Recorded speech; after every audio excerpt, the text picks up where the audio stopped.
Now you have to be quiet.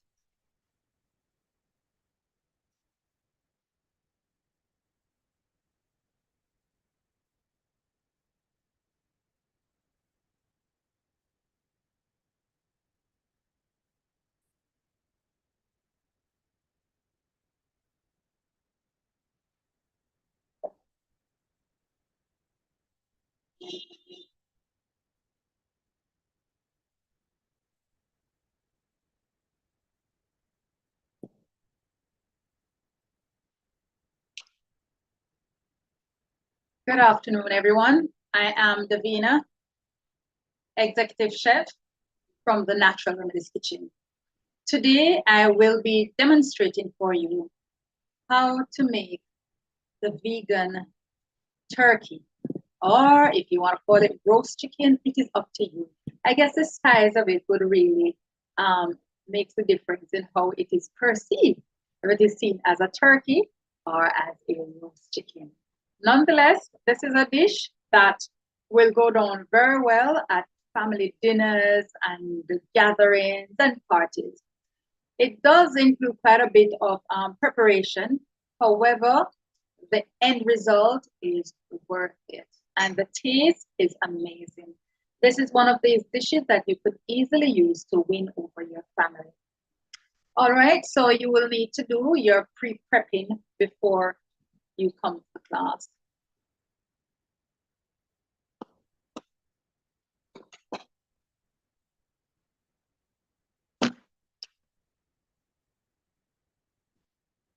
So we're just gonna look at a few of the things that we have prepped according to the recipe. We've got, this is about 2 or 3 carrots we've got here. We've got some beetroot. This is 1 beetroot we've got here, and we've just got ours grated. Remember, you could always use a food processor. Here we've got some lentils, red as well as brown, mixed together. It's already been soaked. Right. Here we've got some black Indian salt, also called Kala Manak. Here we've got some sea salt. That's your normal sea salt. Here we've got 2 dollops of tomato paste. Here we've got about 4 cloves of garlic, finely chopped. And if you can ground it finer, that is fine. The finer you ground it, the more flavor you will get from the garlic when you saute it.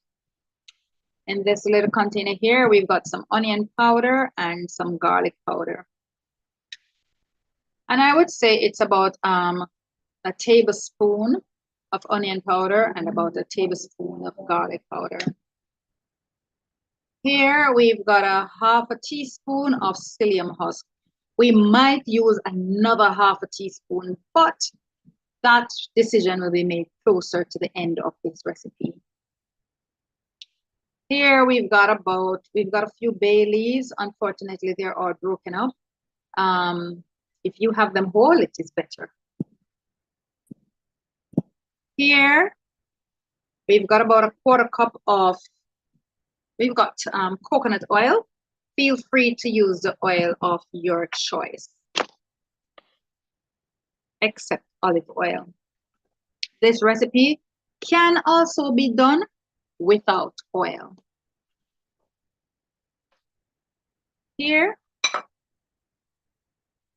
we've got, let's call this a 1/4 cup of sea moss, right? And it's already rehydrated. And we've chopped it up in little pieces.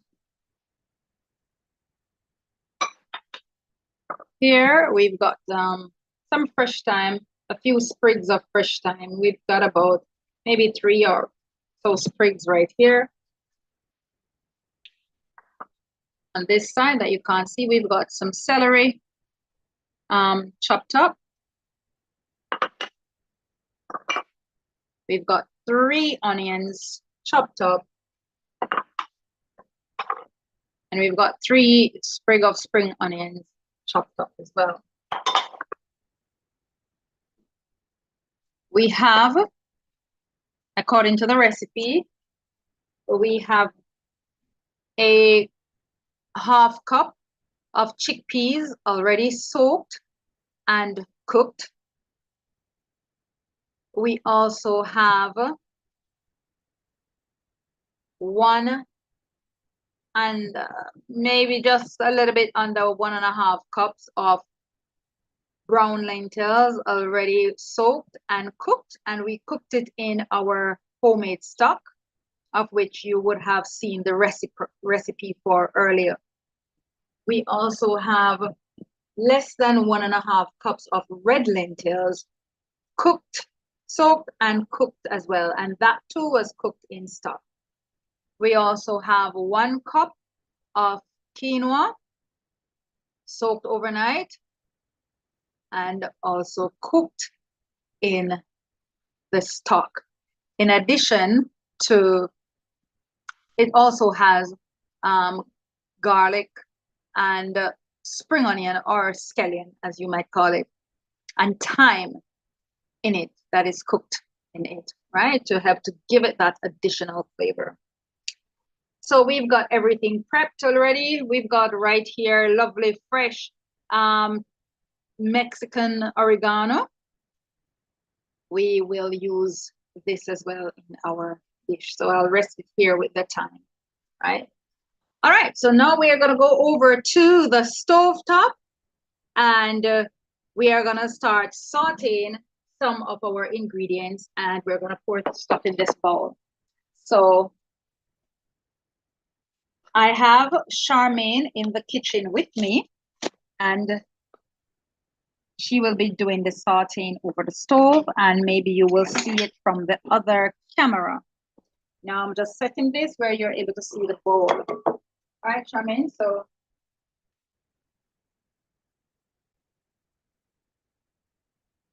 you wanna get some oil in your pot? So here you go. Let's see what you can see from this camera here.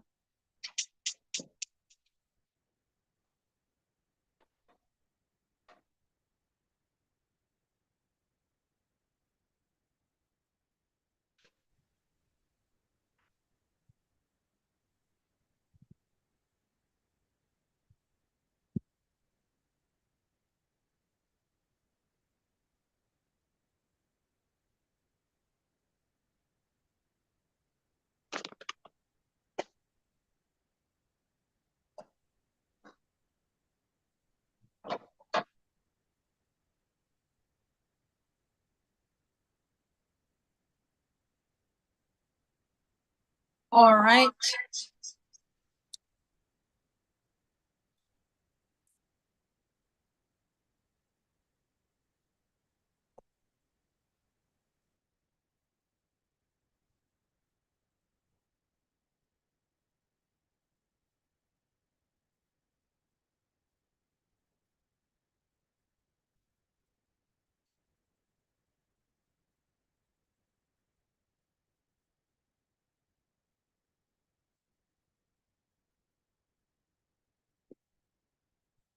Okay.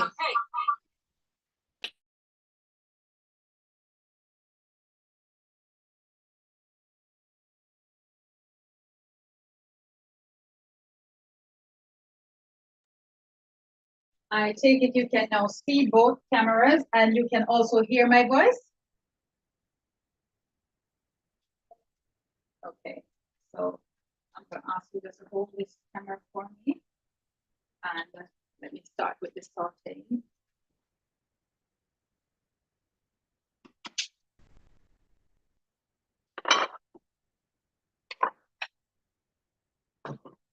All right, so is the camera on this?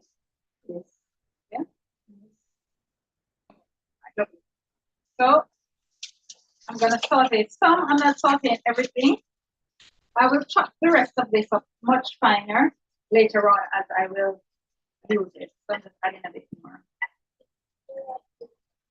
Hot here?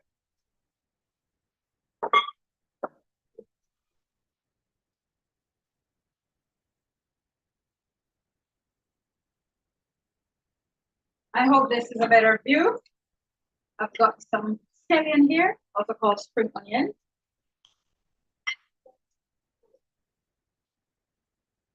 Can't see?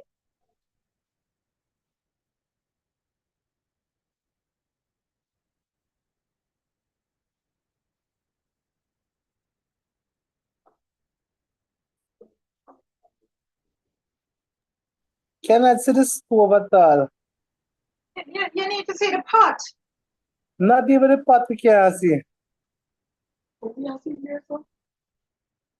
are seeing it. I'm seeing from my angle is the cutting board and the pirate dish and the sink.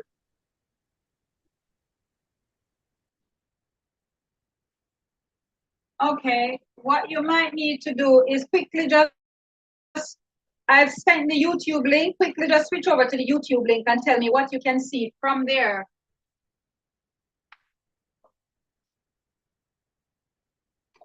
So we want to saute this until it is nicely translucent. At the moment, I'm able to smell the aroma coming up from it, right? I'm able to smell the aroma coming up. And add a little bit more.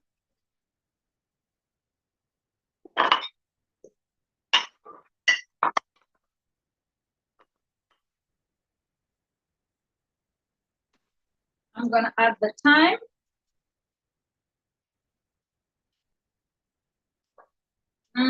Smelling good already.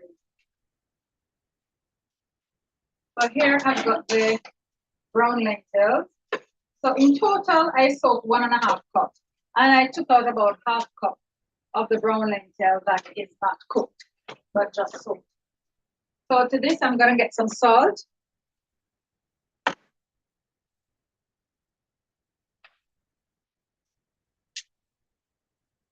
Adding some salt here.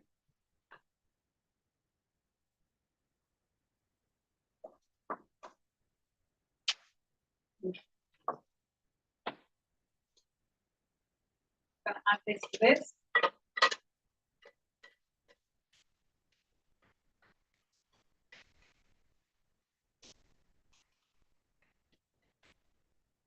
All right. You want to keep your flame on high.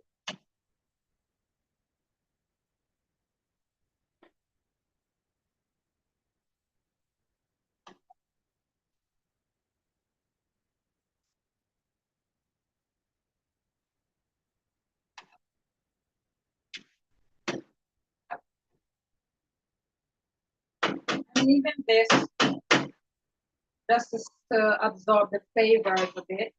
In the meantime, I'm coming over here. I'm gonna come on this side where I've got the chickpeas. So the chickpeas was boiled in the water until it soaks up all its own water. And I'm gonna use a potato masher. And mind you, I could put this in my food processor. Or I could use my blender. I'm just gonna crush it a little bit.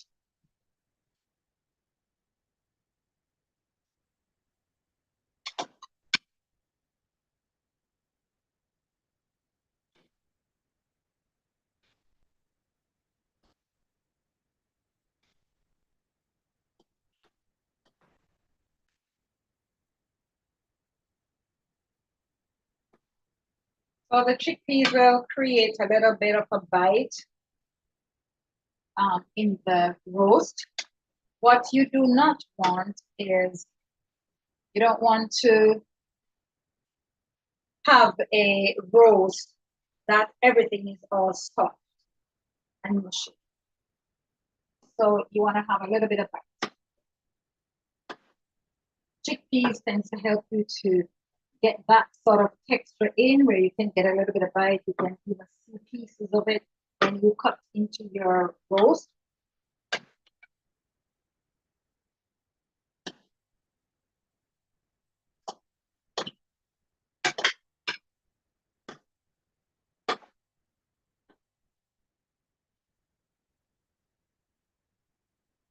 I wonder what is the view like now on YouTube. if Brother Oliver is able to see. And remember, it is optional. You do not have to use chickpeas. But I'm making this great. I'm making this roast or this vegan turkey I'm making for, it's an order, right? So I'm using the chickpeas. What else you could use to get a nice bite, and that adds an amazing flavor as well, is your nuts and your seeds. So you could have your crushed nuts and your crushing seeds, not crushed out to powder, but chopped rather. The word would be chopped. Or you could use them whole, the seeds whole, and just crack your nuts a bit. And you could toast them, and then you could add them to your roast, and that would give you a nice bite, and so it gives you that little extra texture as well as flavor. All right, so let's get back over to this pot here. And we would like to put all this water, much water.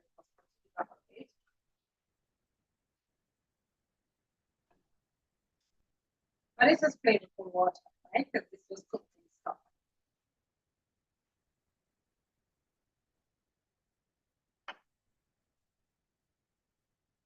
So this I have red lentil over here, and you wondering how come it looks like this, because it was cooked as well in stock. And you can see it's all cakey. That's what will happen with your red lentil once you leave it in the water. You cook it right down. It will become like this very easily, which is very good. I'm looking for this sort of texture because this will help with the binding process. Up here,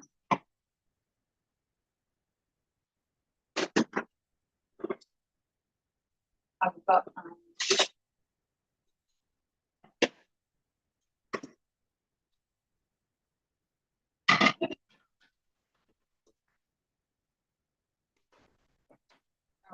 here where you can see. So what I've got here is some quinoa. Like I said, it is cooked as well in the stock.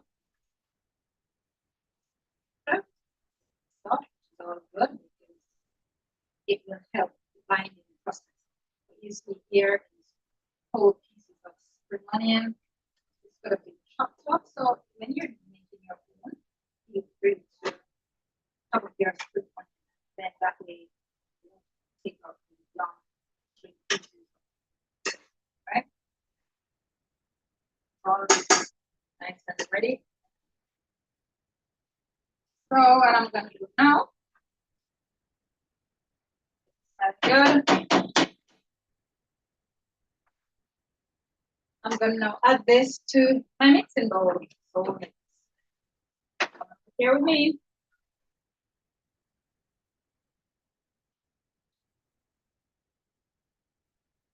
Of course, I'm going to pick out every piece of thyme, but I'm going to knock the leaves of the thyme stick. All right. So this is what else you could do. You wish you could also saute this, and you could also saute this. I will not be sauteing them. I will just adding them to whatever already sauteed.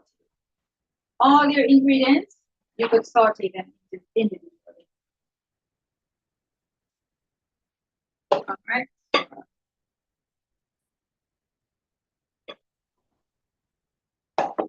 So here I go. This is my thyme, and I'm just getting the leaves of the stick.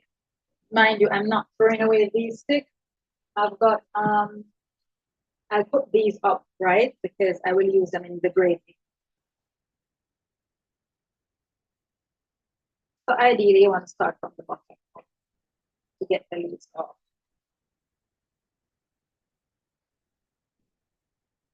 One more.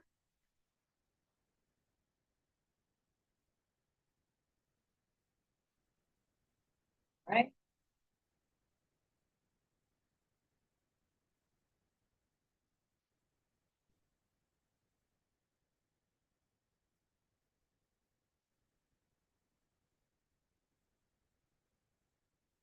Okay, if there's any left, that's fine.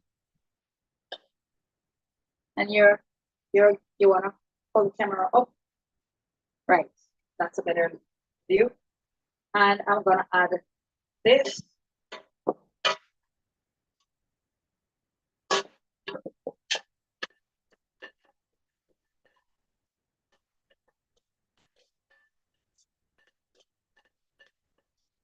So under normal circumstances, really, you should have cooked the beetroot with one of your beans. Now, that did not happen in this situation. So we have the beetroot over here grated. We also have the carrots. I'm gonna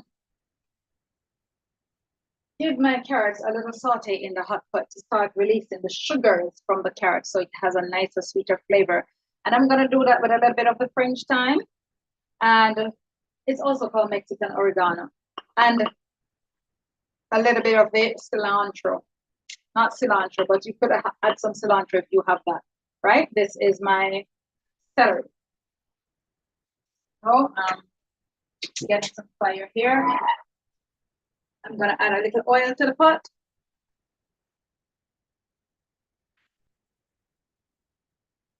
Just a little.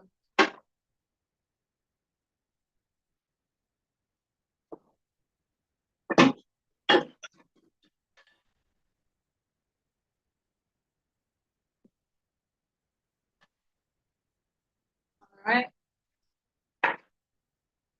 And I am also gonna bring some heat as well to the beetroot, and that's to help to release the colors, right?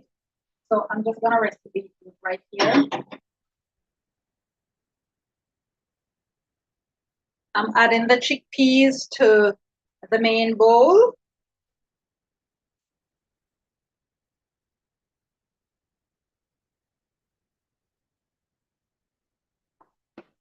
And I'm gonna be using this to just mix everyone in basically. I might just have to change the bowl at some point because at the moment it is already pretty full. Let me use my hands. You want to keep the camera, your camera on the pot over there. Are you able to saute while you're holding? Maybe.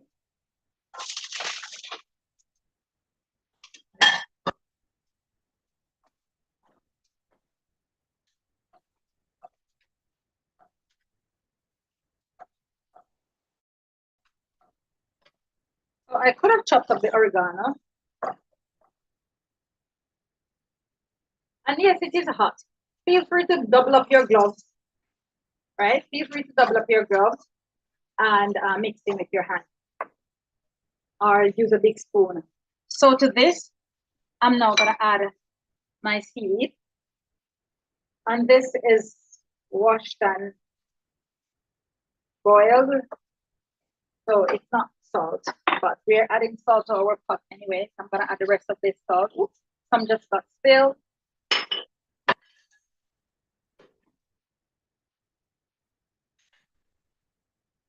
Oh, some time is left. Let me throw that time in there. Here I've got the onion and the garlic powder. So I'm gonna add that to this. Bring this here. So that's the onion and about a tablespoon each of onion and garlic powder.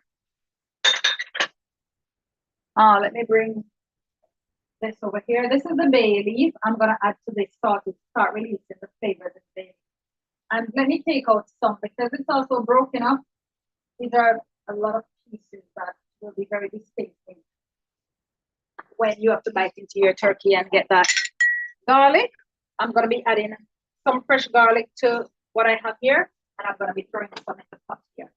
This is nice. So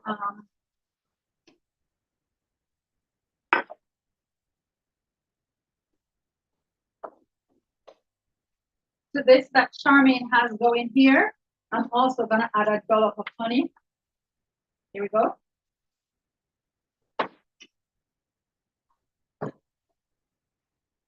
Here I've got tomato paste. So I'm adding that to this mix as well. You can bring that one over and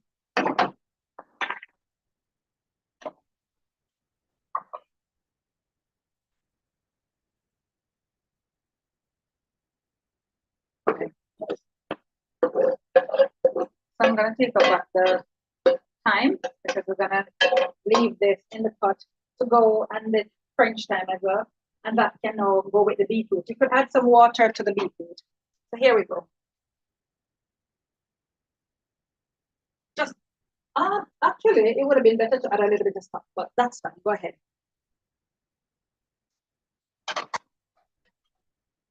And yes, it is hot. Don't ask me if it is hot. It is hot, okay?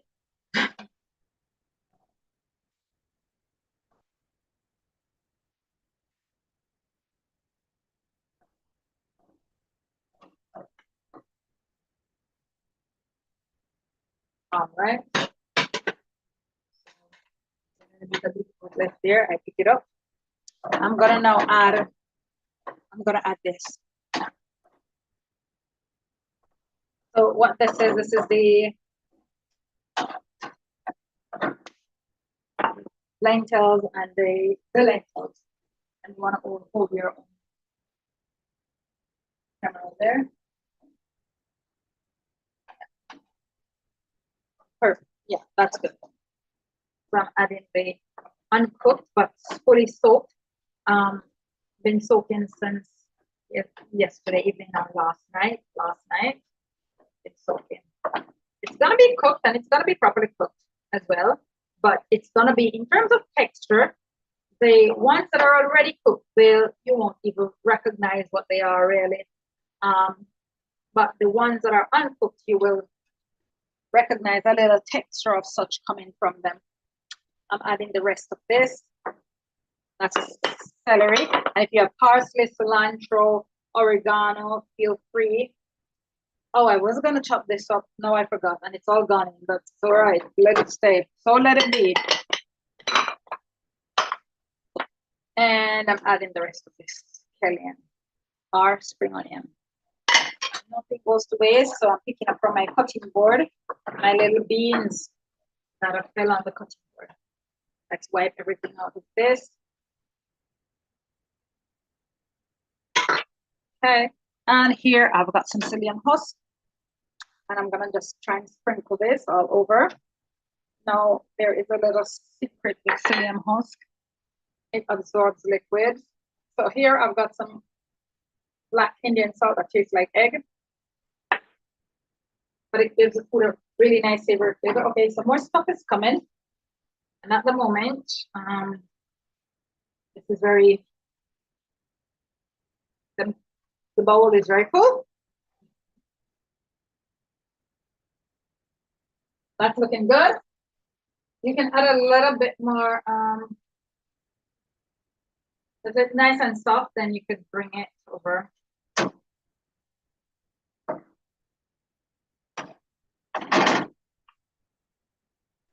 Is this the gravy here? This is from the beans. Okay, okay. So pour a little bit of it on that. So what's that? What this is, I just poured a little bit of liquid on the beetroot. That liquid is from the sea moss. When I prepared the sea moss earlier, that nice jelly liquid, which I had cooked the sea moss, by the way, in the aquafaba. And aquafaba is the water when you cook the chickpeas, when you cook the bean, that water that the bean is cooked in, that sometimes gets really thick and viscous, that is called the aquafaba. And I use the bean water, particularly I use the chickpeas water, I think, to cook the sea moss. So there are a few pieces of time stocks in here because I'm moving the time the wrong way. So don't want all this stock, just need a few of these. All right, put this. Where's the rest of stocks? All right, and it's right here. I've got the rest of broken babies. And I want to knead this in. I think I might now need to transfer to the big metal bowl there, or maybe there's an in-between bowl. This is it. Sorry, I do not have another glass bowl. I do not have another glass bowl, but I've got this big metal one. I'll have to turn it sideways so you can see what's happening.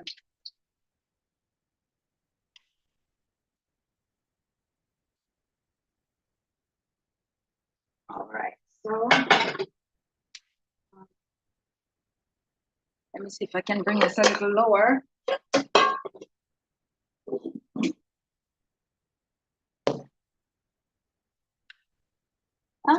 Okay, all right. So what you could do for me is get the oats and the cornstarch. So now we've got this all mixed in. So what I'm basically doing here is trying to combine all the flavors and the colors and handle the heat at the same time. Yeah. So you see, oops, sorry. See what it basically looks like here? Now I'm gonna add some gluten-free oats because this is a gluten-free class. We use gluten-free oats. You can blend your oats. Can you blend maybe a cup of oats? Here are the cups. If you blend it out so it becomes flour, you could rest this one. All right. Maybe 1 cup or 2 cups of oats.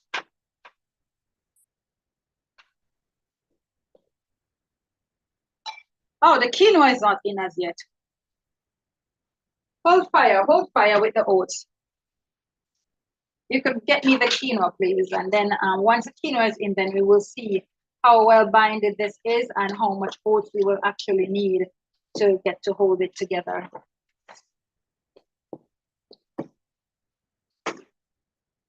All right, so you could scoop it all out in here.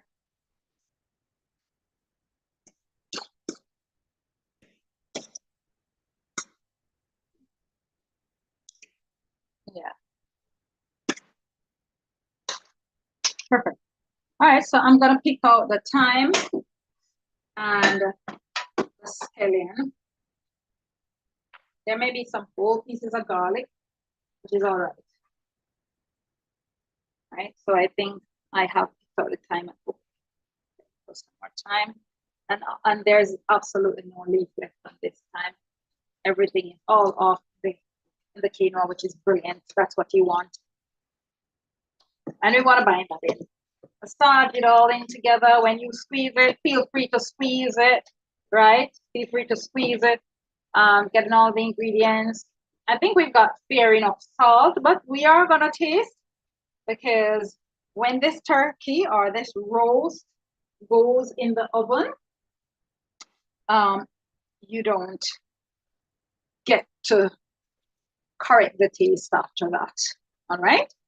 Obviously, you can always fix things with the gravies, etc., and the glaze, but then that's just you want to get a flavor, right?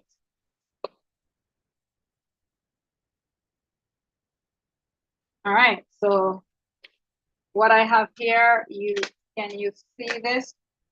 Can you see? Let me hold my hand down a little lower.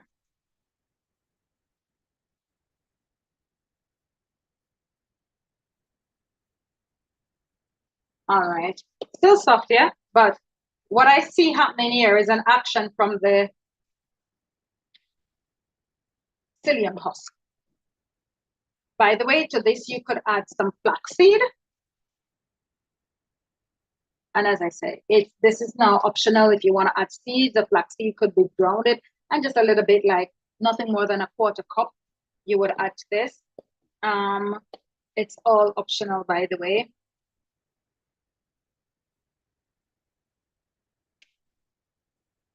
All right, you see, and as I mix it, it will become more and more kneadable.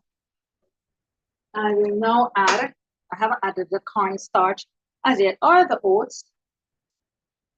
So if you are allergic to gluten, even to gluten-free oats, then you can use just cornstarch, or you could use things like cornstarch as well as tapioca starch, potato starch, arrowroot. These are some starches you could use. You could also, as I said, grounded flaxseed, cassava flour. These are things that you could also use to help with the binding. But whatever you do need to do some binding. So I am gonna go and my assistant has stepped away a bit. Let me just try using this cornstarch. So I will pause with one of the cameras because I won't be able to manipulate both, right?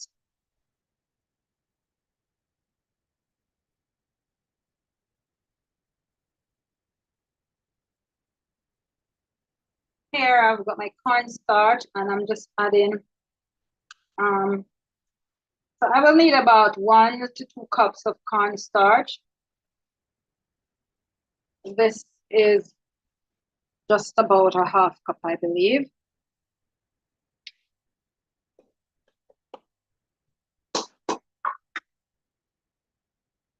And I'm adding another half cup here.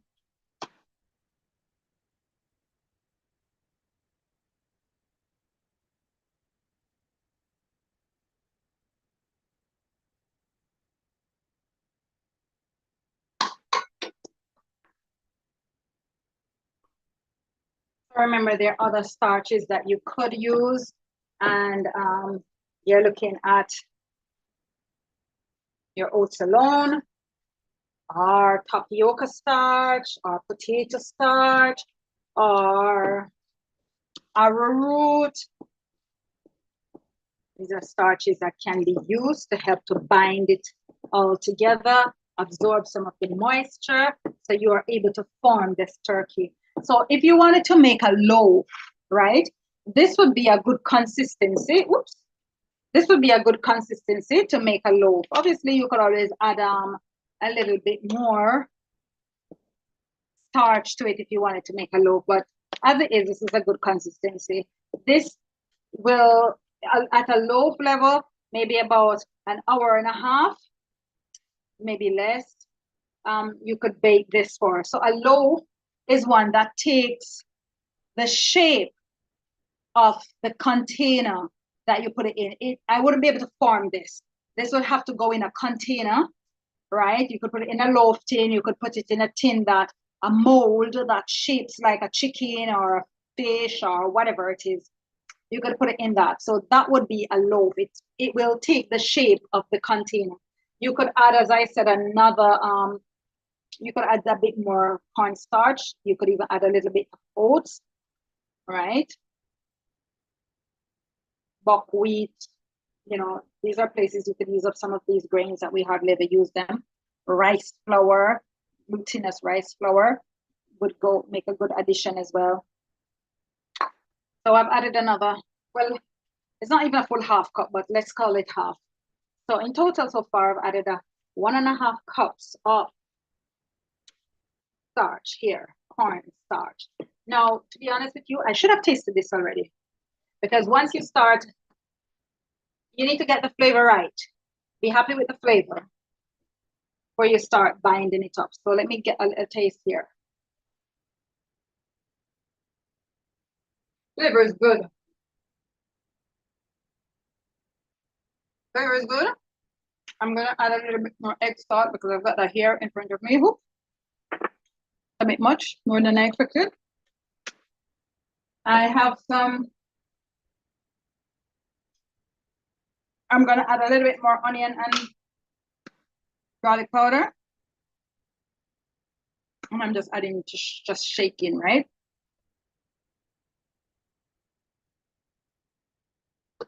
All right, I don't even know which one this was. How the labels are off from the bottom. So. Okay, so that was garlic. I'm gonna add the onion.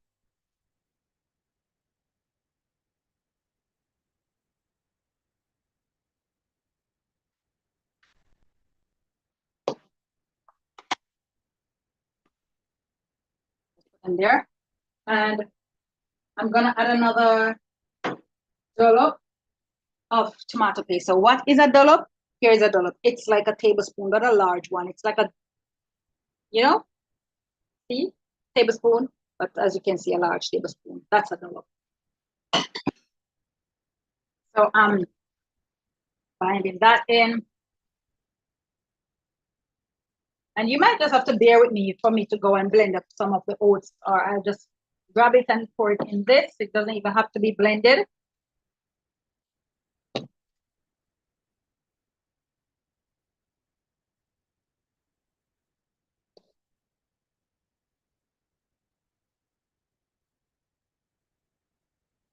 All right. Look at that.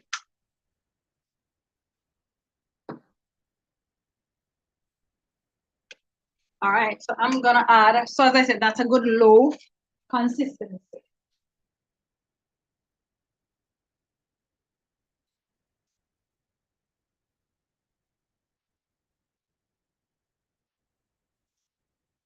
So here I'm gonna pour a cup of oats.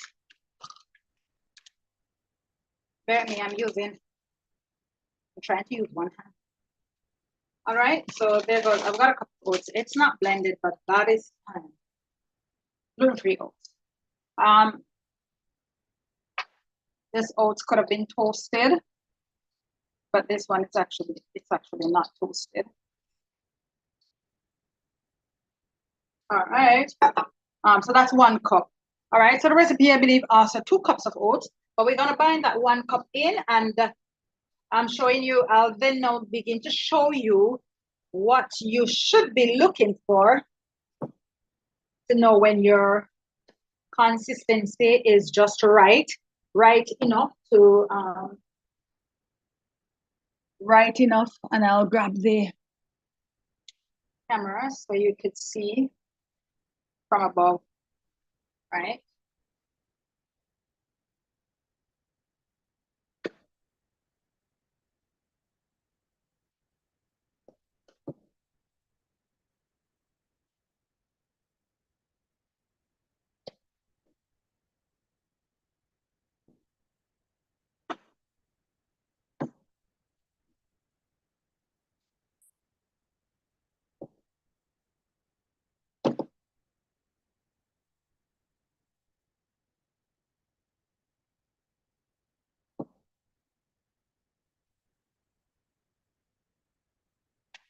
So you see it's getting tighter and tighter.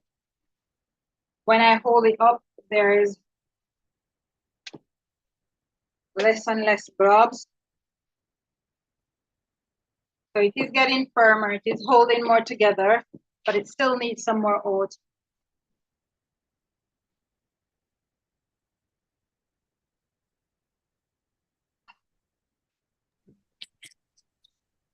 Yeah.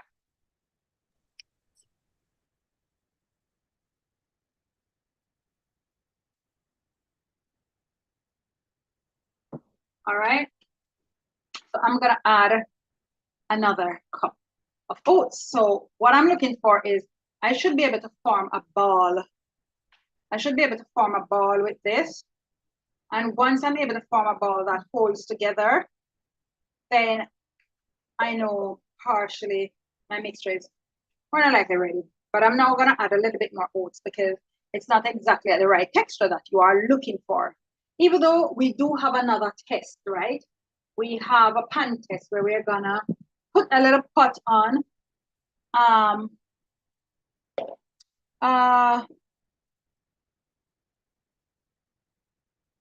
We're gonna put a little pot on, and we're gonna try to fry one of these as a meatball or as a little burger. And if it holds together, that is good. But if it falls apart, it means it's not quite ready. All right, just hold a moment for me, please.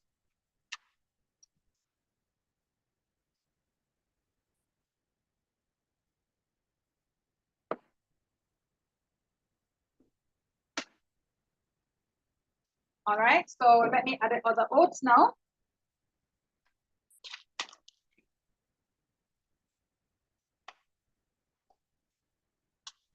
So I'm just pouring out another cup of oats here. My assistant has a little emergency. So at the moment, it's just you and I. So I'm just pouring this.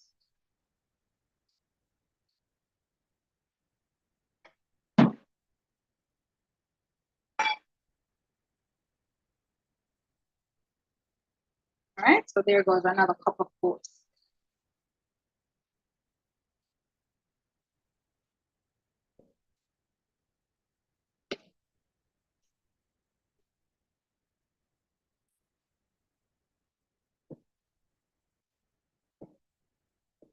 So I'm going to mix this in, and the mixture is much stiffer now, which it's more like what we are looking for it to be able to form a roast. So a roast, so remember the loaf is one that needs a container and it takes the shape of the container or the mold that it is cooked in. A roast, you will be able to form that and it will hold and stay together in the shape in which you have formed it into. So you will have a loaf of bread because the bread takes the shape of the container, but you will have some roast chicken because the chicken already has its own shape and it holds its shape. All right, so there you go. I hope that explains it even clearer to you now. All right, so yep, this is getting nice and stiffy. Well, what you don't want is a stodgy mix, right? So you don't want to be overdoing it now with starches. So that's that was 1.5 cups of cornstarch, and that was 2 cups of oats. The recipe after 2 cups of cornstarch and 2 cups of oats. Let's see if we can get away with just this. So I'm seeing if I can form a ball. So a little bit sticky of a ball, but I could form a ball. But what's gonna happen now is if I form a ball with this, as it is this sticky, and I make a turkey with this mixture, it will semi-hold. So it will hold, you will still see the shape of the turkey, but you know how as the heat touches it, it's gonna start spreading before the heat even touches it. Once I form it, the weight of it is gonna start pressing out those things at the bottom. So, you know, the shape of it will not hold perfectly. So in that case, I'm gonna add the other 1/2 cup of cornstarch. So let me put that there. And where is the starch? So I'm just pouring it over it.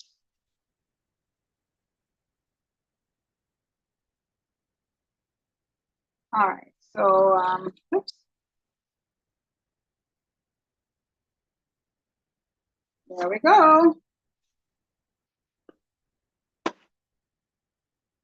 So there we go. Now this will do it for us for the turkey. Now this mixture can be used for burgers, meatballs, fish cakes, now I can't remember all the names, but whatever you want it to use for. I'm putting it up here. The bowl is getting a bit heavy as well. So as it gets heavy, it becomes a little bit harder to manipulate.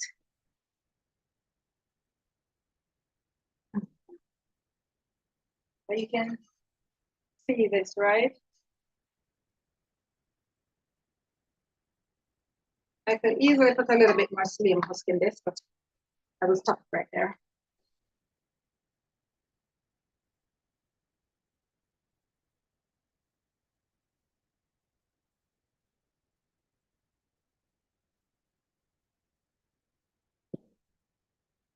All right, so now I'm gonna take this camera off because I am going to check out, put the pot on. All right, so let's see. I can easily form a ball with this. As you can see, it could roll in a ball. I'm gonna check it out, right? By testing it, I'm gonna just rinse the pot out, put it on, make it hot, put some oil in it, and I'm gonna put one of these shaped stuff inside the pot. If it falls apart, then it needs more starch, of which you can put oats or cornstarch. If it holds together, all is good and sundry.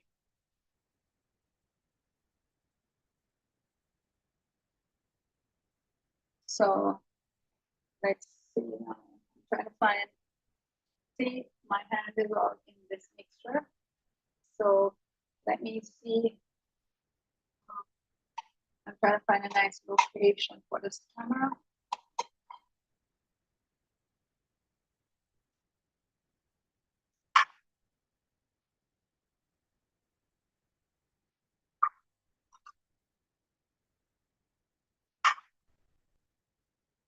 All right. That doesn't look too bad. Got it over here in my pasta basket. And you can see the stove. All right, so let's get this out of the way. Press it on top of the stock pot there. And I'm just coming over with my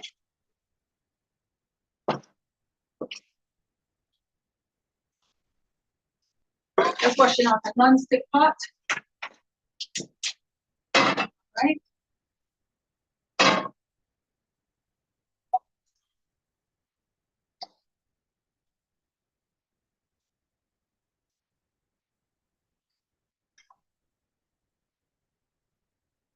So just a few bits I'm finding in the pot. But nothing I'm not looking to go to waste. So it goes in as well.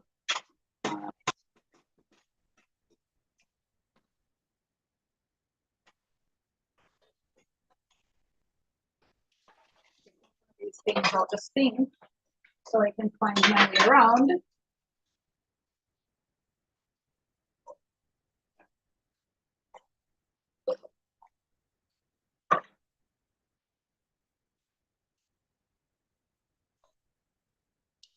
All right, so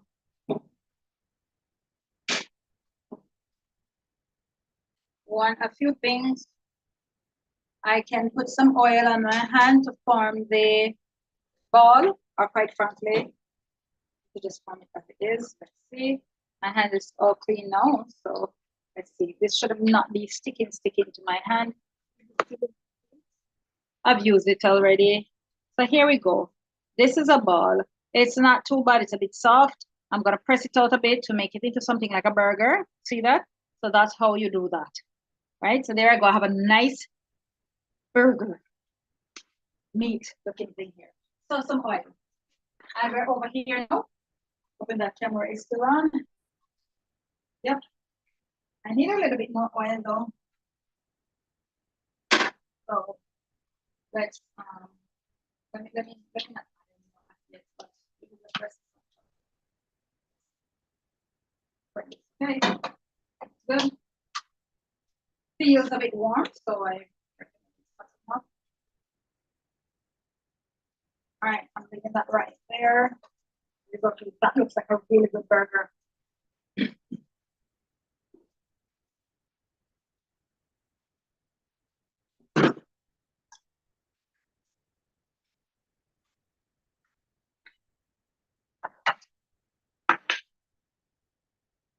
Oh, I probably should form a ball as well. And we want to see, I'm gonna form the ball, and I'm gonna add maybe a little bit more cornstarch or something like that to the ball, right? So if and when you're making this, if you want to make meatballs, of course, you will need to add more cornstarch to the meatballs, right? When you're making burgers, if you head out just to make burgers on your own, I recommend that you use cooked oats. And I'm telling you, you get one of the best burger texture there is. Oops, that fell. So let's just roll this meatball in this, right?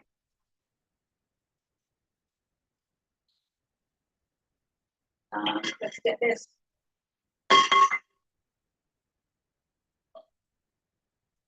Try this one, please.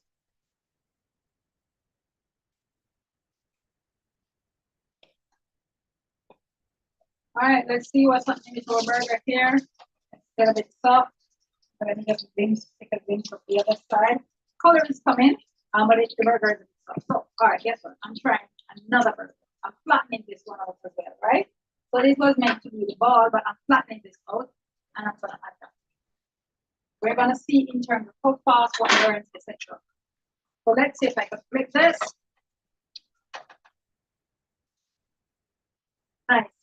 This is gonna be an amazing texture for burger, right? Beautiful texture.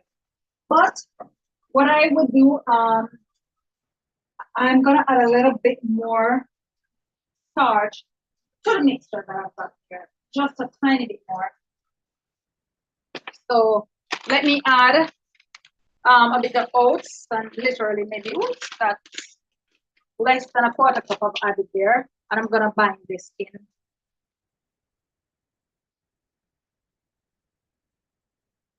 And I'm gonna get another meatball over there soon.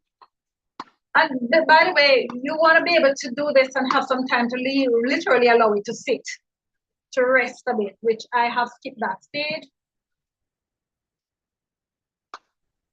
So this feels better. So here I go now. Yeah, this is making a nicer, faster, better ball. I mean, this is a football. So let's put it over here as well. With my little spatula.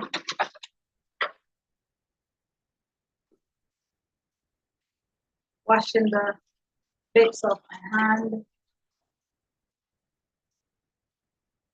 All right, so the burger is looking good. Meatballs to be firmer. Let's see this. Not bad. All right, so I'm happy with the new texture. That's there. This is another way how you could do your burger. Let's say you put it in a pot like this, in a round ball like a ball. You could then use your spatula and press it out. Especially if you've got one with the holes in it or with the lines, then you get a nice little bread looking texture on the top. So that's the mixture there. And it's getting hot, real hot over here. It will need a little bit more oil.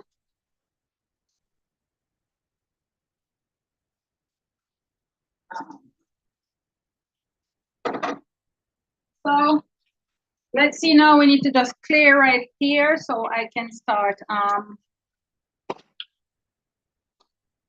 shaping the little burger. I'm keeping this just in case I need it.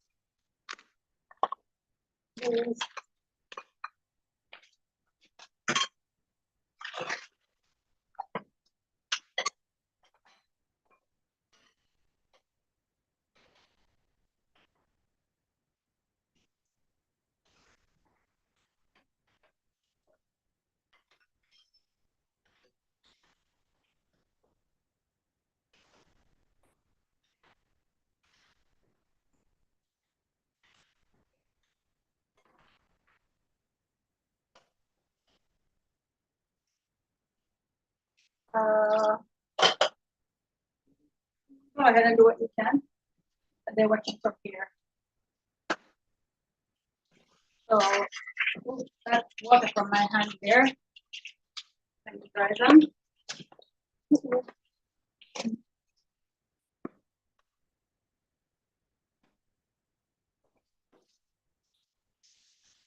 So at this stage, right? All right, so this is a good texture. This is the last one where I added extra starch. This texture is perfect. You saw how easy I flipped that burger without any problem, and it's not burnt on the other side. Brilliant. This one is a meatball. Should be meatball. So there goes. Texture is good.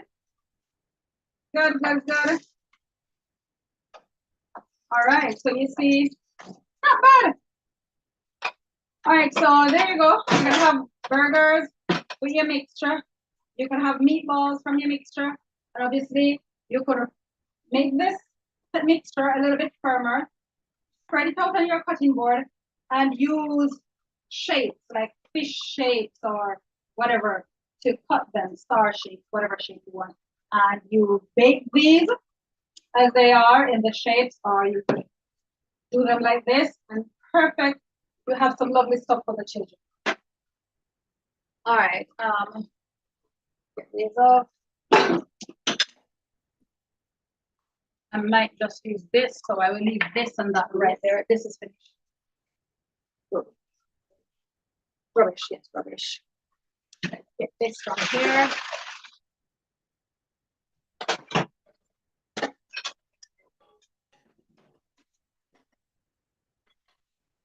And I know you've got to get a little time as well for yourself to clean up as you go along, because now is a good time to clean up. Now is also a good time to light your oven, or wait a little bit to light your oven. Don't have to light it right away. But definitely clean up and get your pots ready, because we will be making the glaze. Picking up pots, let me get one ready here as well. This one, we're gonna make the glaze. This is actually a better one for the glaze, so let me just. And you make your glaze as well as your gravy. So I'm gonna quickly check on these burgers. And I think it's time to get this one out. So I'm gonna find a little plate.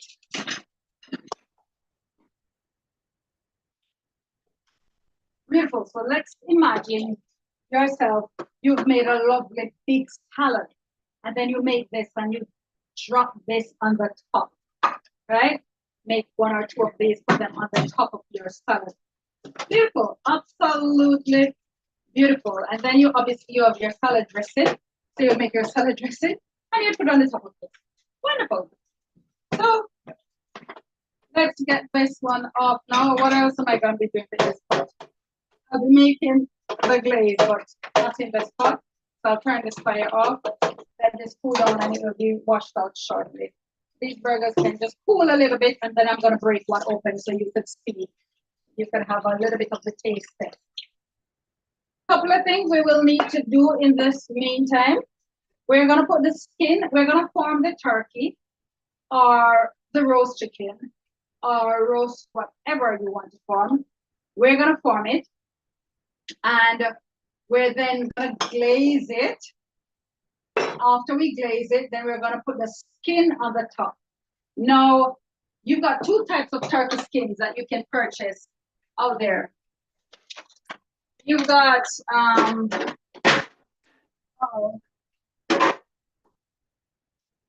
kitchen is not as big as yours, you see? You've got this type, which is a moist type, right? So it's easy to move, it's easy to handle. And then you've got this type, which is a dry, crisp type. It's a little bit harder to handle and it breaks. This one, we will have to rehydrate it by putting it in some hot water. But as for us, for added flavor, we're gonna put it in some hot stock. All right, so get ready now for the glaze and the stock. We've got our stock over here in this big pot there. So is this a cup of stock? Is this stock in here? Yeah, we do. So okay, so I've got some stuff already in this cup here, right? So I'm just gonna put these back. Now I need to warm this. I'm gonna pour it in this. Are you seeing this pot? Yeah. So I'm gonna just leave it like that pot. Right. So I'm just gonna warm it. I want it hot. Okay.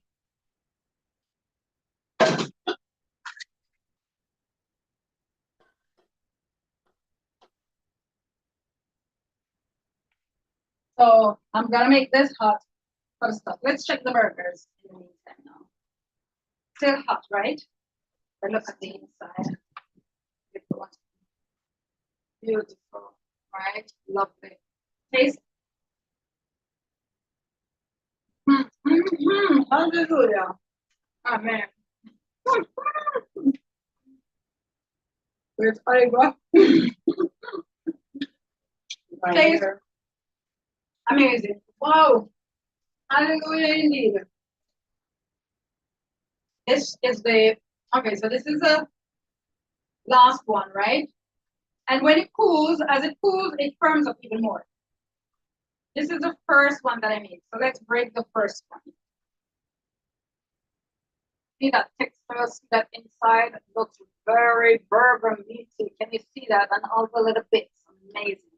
You see the beetroot gives it such a beautiful color on the inside. Let's just taste this as well.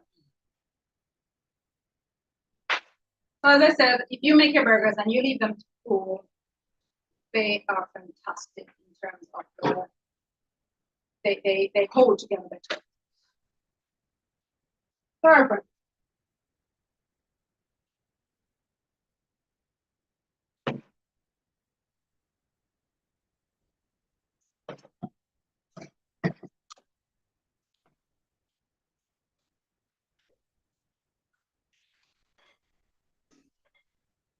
Okay, so I'm just resting this spare pot right here. And the spare one right here. So this is warming, and I've got a big tray, which I'm gonna just show you.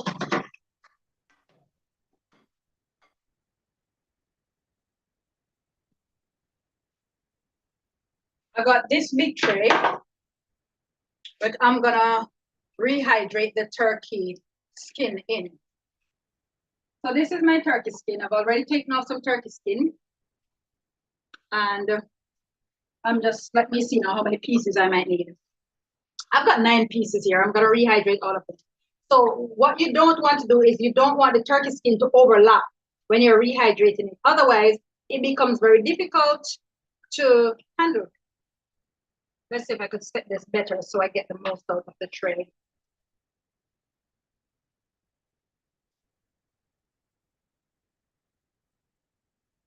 All right, so I get 3 pieces there. And maybe another 3 here. That small one. Okay, I think this can work, right? Or maybe I could squeeze another little one. All right.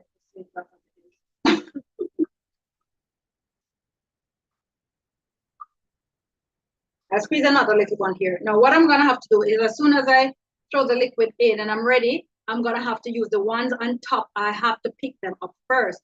Otherwise, as soon as it absorbs the liquid, they sort of start congealing together, and then I can't get the top off from the bottom, all right? I also have here my roasting tray. I think the phone went dead. Yeah, I put it on that charger over there. So here I've got my roasting tray. Here, put it on this one. Just rest it on that, and when the blue light comes up, oh, leave it there.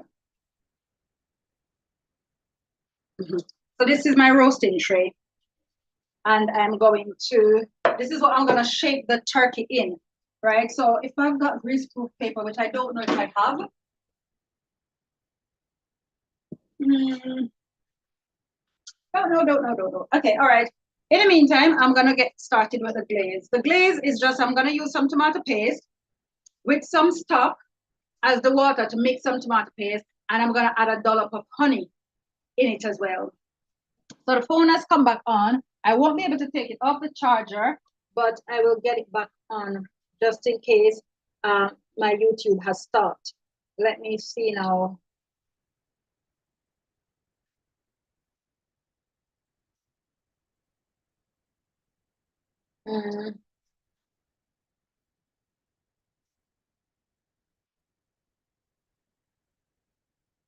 Just trying to get back on.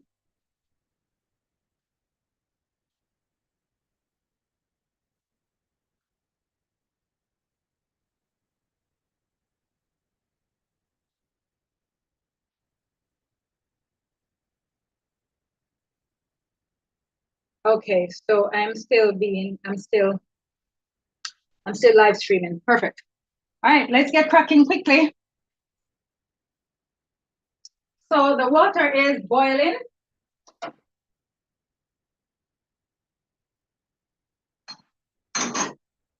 For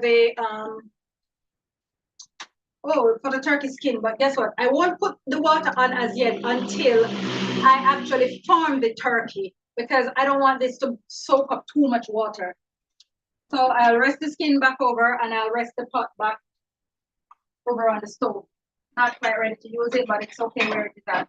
All right, so now I'm gonna form the glaze. So as I said, no, just let that phone charge up a little bit. Or maybe I get another device in, let's see.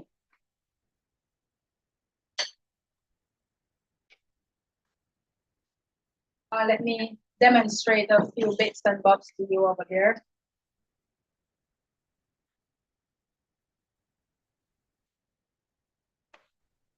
Stock.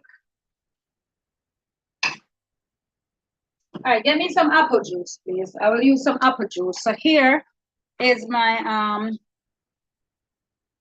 okay, let's get this camera off here. Where is it? Get that camera off.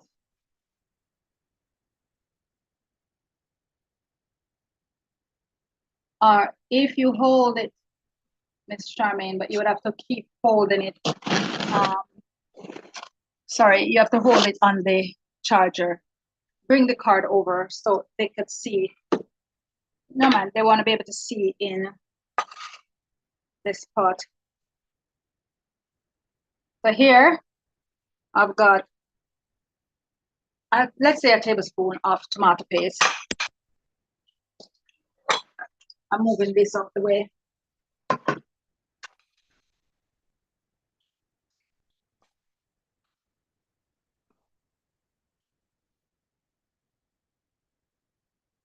And I'm gonna pour in about a cup of apple juice.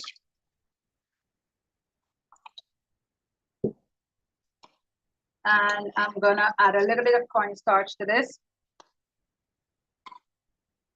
So we're looking at the recipe is there, by the way, for the glaze in your book. So you follow the recipe in your book, or if you want, you can follow this here, but that's about a tablespoon. Some honey. By the way, I could simply just glaze with just the honey.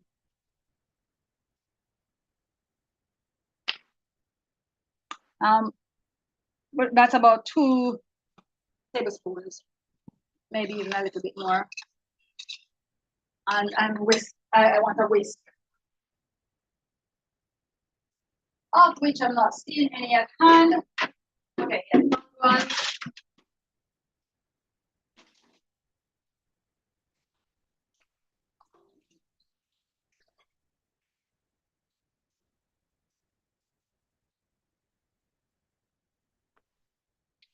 Okay, all right. All right.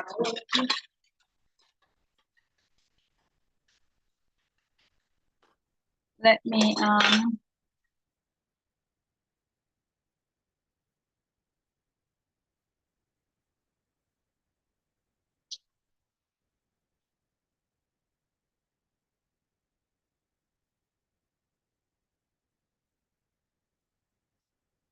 I'm trying to, oh boy. Anyway. Let's see where my, okay.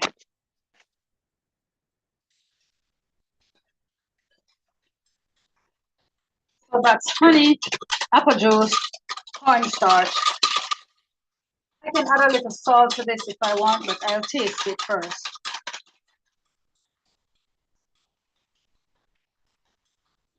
Mixing it, and then I'm gonna put this on the fire. I'll add a little bit more apple juice.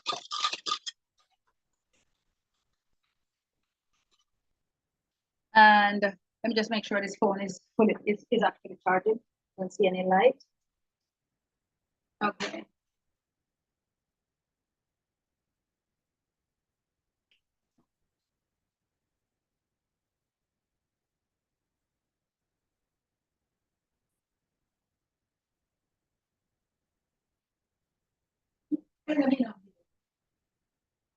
So I will put this now on the fire. And I'll try and bring the one of the cameras over there in a minute, as soon as some action starts happening.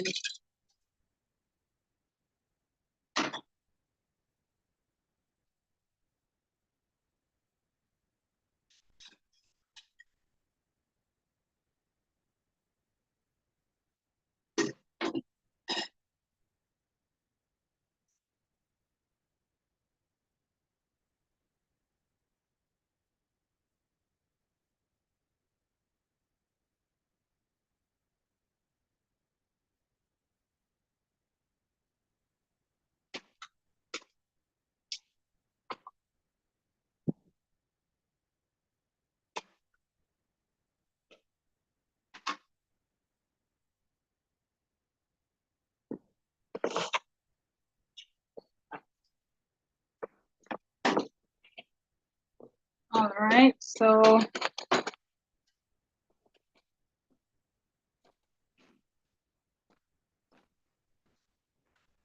I'm just moving across.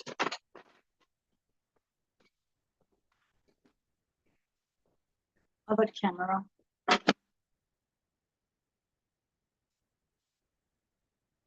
Let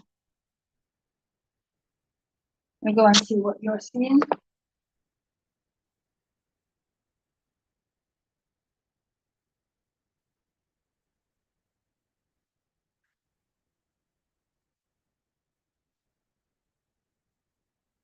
Okay, so let me try this.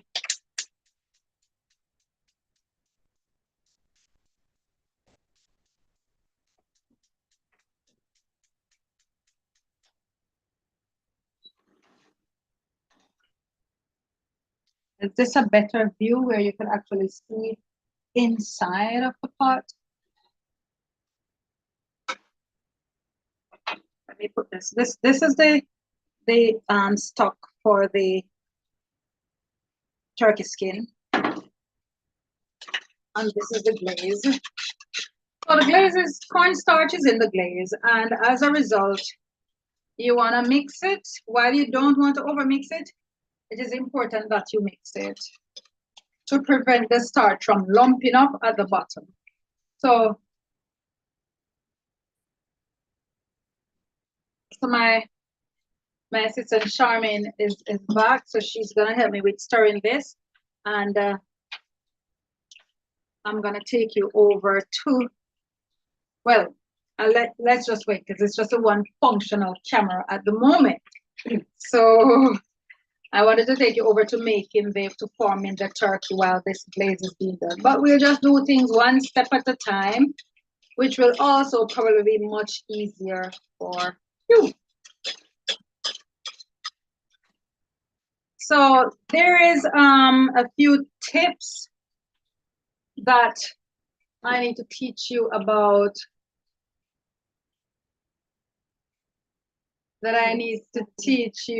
about cornstarch. So it works well in terms of being a good thickener.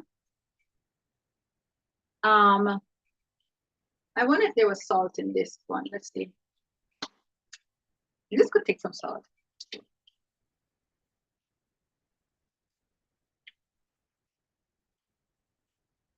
Oh, it might be in the next kitchen, but there's some egg salt there. So you see, the problem is when you have two kitchens here, but only one is really supposed to be in use. And then when we have these videos going on in the main kitchen, then they have to cook in the other kitchen. So everything gets taken to the other kitchen. All right, so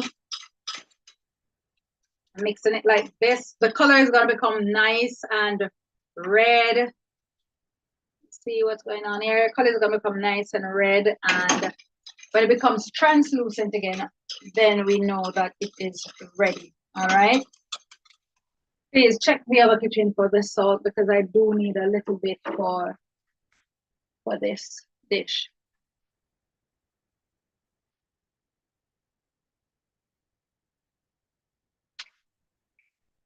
By the way,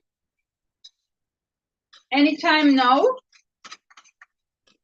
maybe before we start shaping this turkey, etc. Would be a good time to turn your oven on, or if you want to wait until after we have shaped the turkey, I might just have to wait because my oven is not as easy as the top to turn on.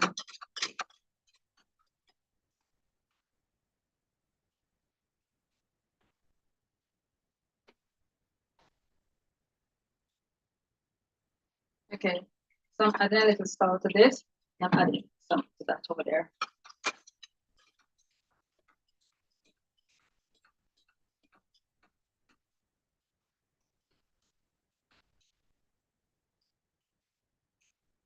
Oh, empty the sink.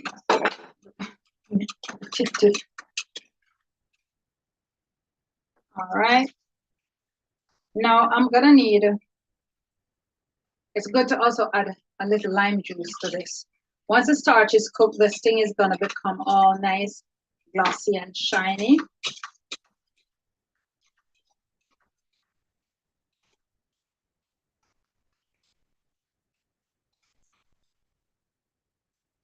Amazing is the smell. Now I can smell the honey coming up. When I'm starting to smell the honey, you know, I need to move quickly because the bees will also smell the honey. And they will come charging with much anger.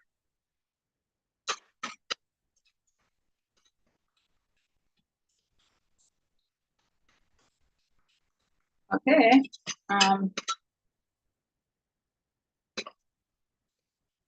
Can I get a little lime juice, or half a lemon or sour orange or something like that?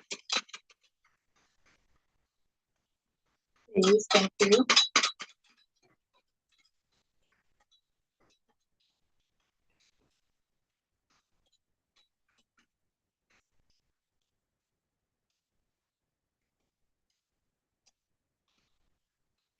You know, the Lord has given us skills to bring glory and honor to his name.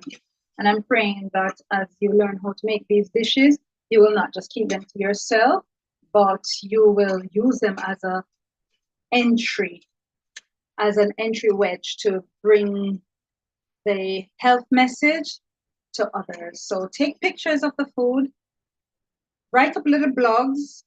Maybe you want to write up a little blog on the health benefits of lentils or of the chickpeas. Lentils is the main ingredients in this, or the quinoa. So I'll take this, thank you. So why this is bubbling, foaming up like this, is due to the honey, all right? Now what I'm gonna do, there's some seeds in this lime. All right, so I'm just gonna squeeze this in here and I'm hoping to catch the seeds.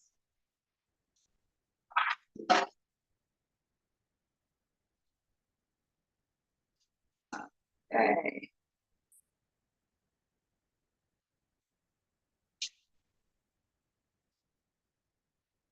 Oh. All right, so now I'm gonna need a food brush. I'm gonna turn this off now until I'm literally ready for it. When I'm ready for it, if I need to warm it again, I'll warm it again. Sometimes it could become thickened because of cornstarch, but all you have to do is just turn fire underneath it again. So now I'm turning it. What did I do? I just turned it down, not off. Yeah, so I've just turned it off. Let it just stay there for a moment. It looks nice. Yeah, it looks good. Let's taste. Oh, wow. Yeah, man. Flavor is good. All right, so now I'm gonna form the turkey or your roast, your chicken or your turkey, whatever you want to call it. I'm now gonna form it. So I'm gonna slide the camera back over. Oh, just let you see this as it settles. Tell me what you're seeing on that screen. Are you seeing it really good? Yes. Okay, so there we go. See how beautiful it is? And it's thickening. Yeah. So we could have put more cornstarch in it, by the way. I must let you know that. But this is good. When we're ready, we're gonna get a food brush. I'm hoping I can still find my food brushes. Haven't used them for about a year. Otherwise, we will use a spatula. So I'm gonna drive you back over to the other side of town. And I'm gonna reposition you now.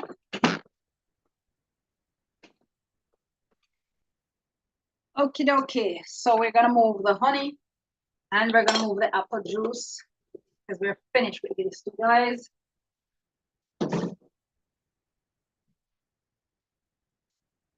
And this I'll put over there. This I'll put over here.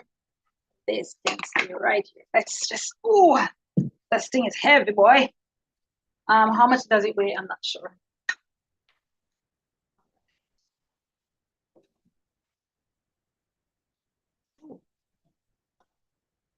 All right, so this is where I really would do well with some grease-proof paper. But by the looks of things, there's absolutely none in my kitchen. I've got only foil paper in my kitchen that I can see. Oh, let's just look good. Because sometimes things. Okay, right. So no greaseproof paper, but on a normal circuit, so I'm gonna just grease the bottom of this with a little. So I've got myself some coconut oil here.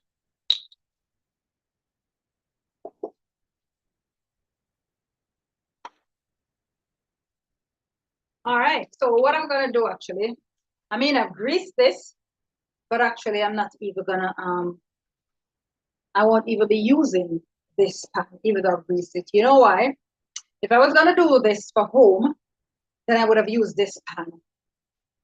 But because I'm doing this, it's an order. And I won't tell you where it's going because I don't want any more orders for overseas. I will put it in this. I will put it in this pan, all right? So this is the pan I'm gonna be doing it in. And I'll just rub the grease on the bottom of this.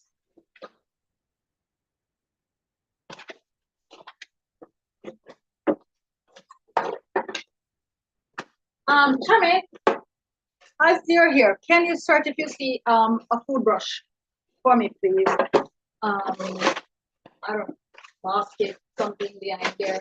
It's a long time I have not seen my food brush, but even if it is still good. I don't remember what color it is. I believe it might be purple. Or it's a wooden color one. Might have been more than once. Okay, so you must be wondering, then when last did you make turkey? Maybe last year. All right. Here's my pan. Let me see if I can catch this, as we call it in Jamaica. So you can see inside of it all the time. Okay.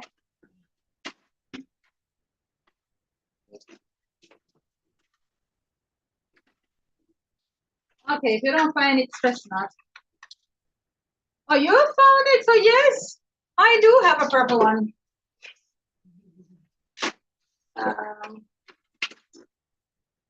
All right, so if you can give us a good little wash on it, please.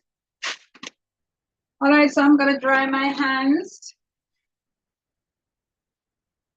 And I'm now gonna shape my turkey. Here it goes. I'm making different sections to the turkey. Wonder if I could show you, let me just see this quickly.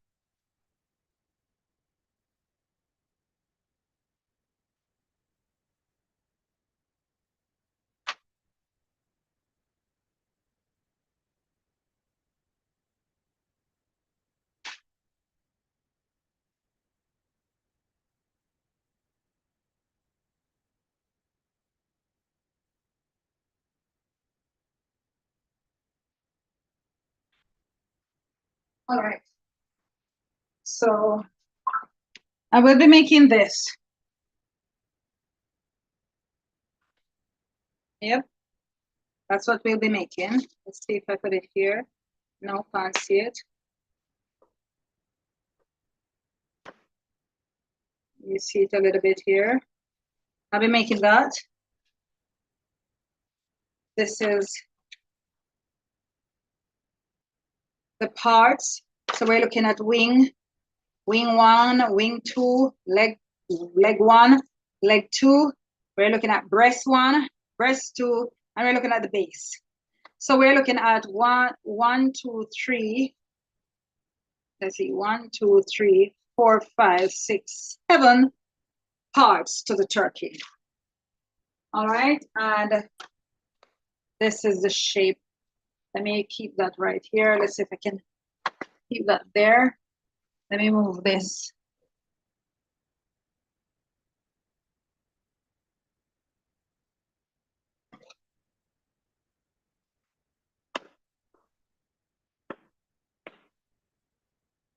All right, so I'm gonna make the base, which is this heart shape thing. So to make that, I'm taking up 2 handfuls, right? 2 handfuls.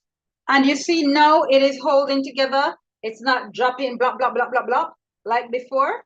2 handfuls. And I'm putting it there. And I'm just giving it a little flat on the top. But I kind of get my sides to spread a little. And okay, so this is going to be a really thick turkey. Since this turkey is going to travel on a plane to go abroad, I want to make sure that when everything is all said and done, I should be able to cover it and it should be properly fitted. I don't want any parts bulging, right? So in that case, I am going to slice off a bit of the top of this turkey.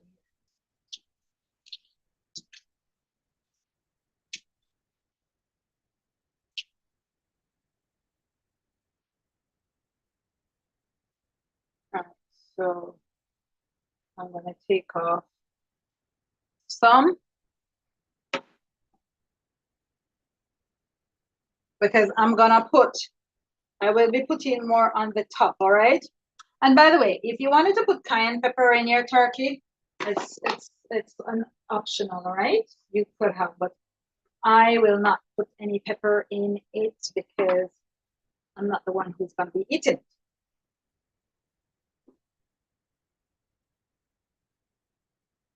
And by the way, I never see a turkey with cayenne in it before, a hot turkey. All right, so this is the head base section. So I'm just squeezing it in a little bit here, just like that. So I just use this finger and I just squeeze it in a little bit, right?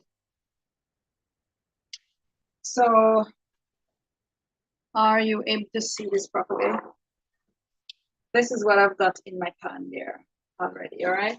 So it can slide, so I'm just sliding it back up a little bit and then over a little bit to that side, just so I can have sufficient room for the arms and for the legs, right? All right, so this is good. So to really up the game, oh, did she find the brush? She did. Is it washed? Yes, it is.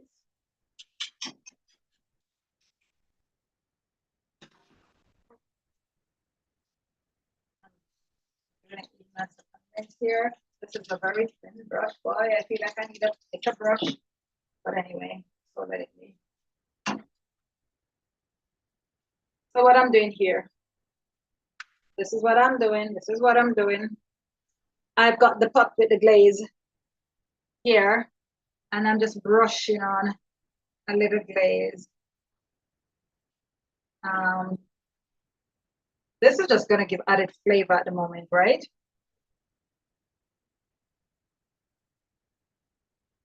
And I really not putting too much glaze because I don't want my pan to be covered in glaze.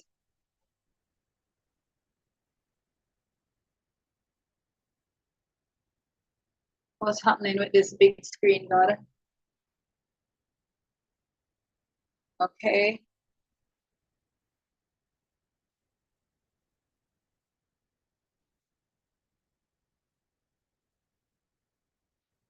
All right, so don't want my pan to be covered in glaze because then it will make my turkey burn easily. All right, so a little blush in there. Giving it some added flavor. It's a beautiful color. That's just helping me to smooth my edges in. All right.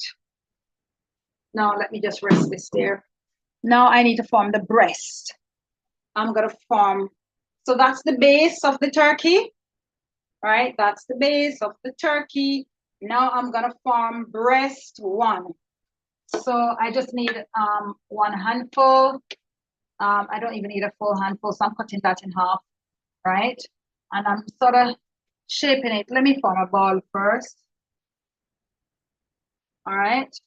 And now I'm gonna just pushing the sides in a little bit, and I'm gonna press a little bit, not like a burger, but okay. All right. So we're looking at something like a fillet. Fillet. Where's my hand? Are you seeing? There we go. I'm looking at something like a fillet. So this is what I'm looking for, right? So the part that is more rounded, I put it to the sides. And the part that is more straight, I put it to the middle. All right. I'm gonna bring my camera in a bit more. I have to see what you're seeing there. Let me see if I bring the camera up more now, if I bring it down more. Okay, so maybe down more.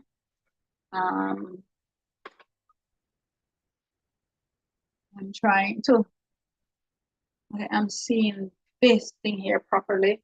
So I need to come over more, right, to the side, right? All right, let me bring this up a little bit. I'll bring this way, closer to the edge. This is good. This is good, right? So here I am now. This is breast number one, right? Breast number one. Now I'm gonna make breast number two. So I wanna make sure I am getting it in. So this is a small breast, by the way. It needs a bit more, even though we know sometimes one breast is a little bit bigger than the other. Mm-hmm. All right, so here we go. We got one side that is a little bit straightish. See that? And then one side a little bit more round. So the side that is a little bit more round will go on the outside. All right, so yeah, this is a smaller breast than the other one. Let me see if I can take it back up and add a tiny bit more to it. All right, so here we go. I'm just reshaping. Let me, yep, so adding a little bit more.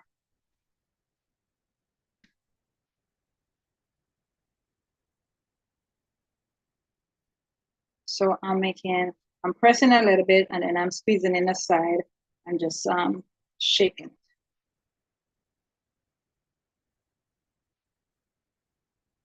All right, so this is looking much better. So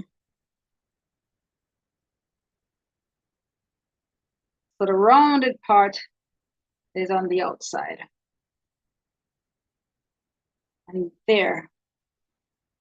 All right, so you go two breasts. One is a little bit higher than the other, but don't worry. This is homegrown turkey. All right, the part down here, I'm filling in the little gap here. Filling in the little gap here, right?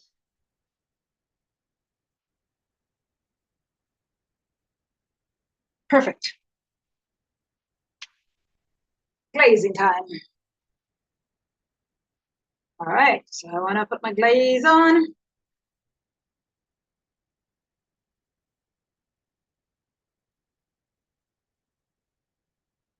I'm not finishing my glaze because I've got a few more glazes to do for the best quality turkey.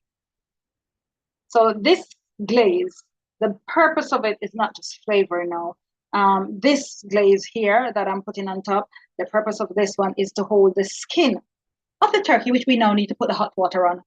The hot, the hot thing now needs to go on.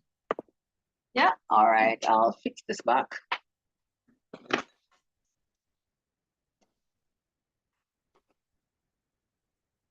Okay, I just realized what else I could do is this.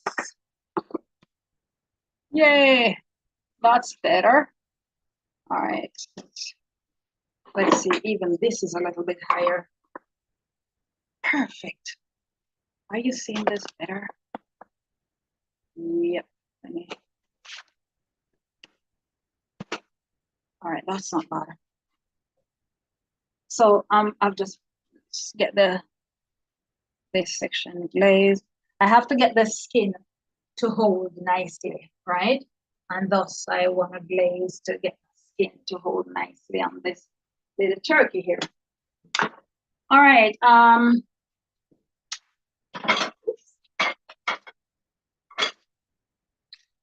Washing my hands off again. I could do the legs in the meantime, but I have one turkey skin that is probably ready. Let me just show you. It fell in the what is the gravy? Okay, so what I want to share with you is, all right, Irish musk for the beans. It's amazing. All right, so I have this little piece of rock here, the turkey, and I'm gonna put it. Let's see where's the best place to put it. Put it right here. I need something that is gonna help me to a small knife, maybe, or a small spatula, small dinner knife. Small dinner knife will help me here now.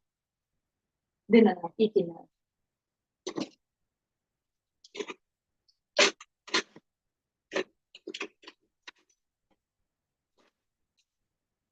All right.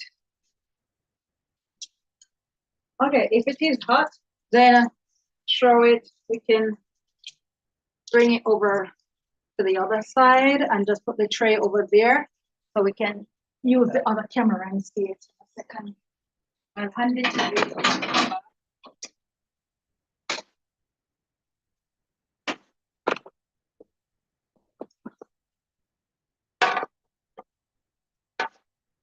All right, so you want to raise the other camera up so they could see. You may want to take the camera. You see the button there?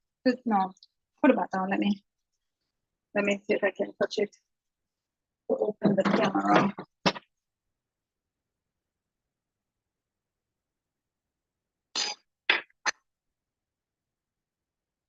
Bring it over. Yeah. This is what we use to open the camera. If you're able to touch it. Yes, there we go. So what you're gonna do now, you're gonna just hold it over. Let me see if I can, if it's possible to add spotlight to both. No, I don't touch this computer for purpose. All right, so no, you're not holding it that way. You want to hold it this way.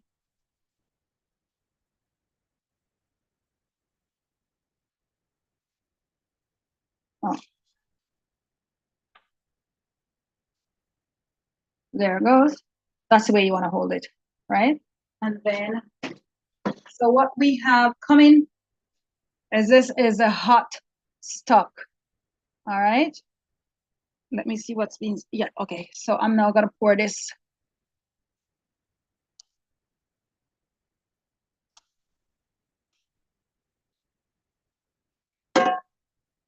Feel free to immerse this under the water. There goes.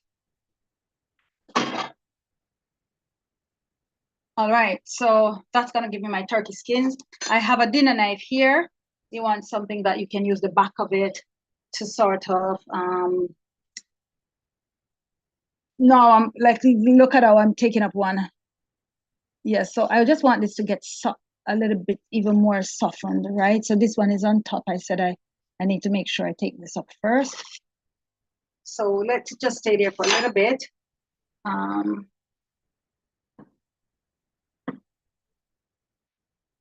right, I'm gonna move this and I'm gonna bring this closer because I'm gonna need to work from that.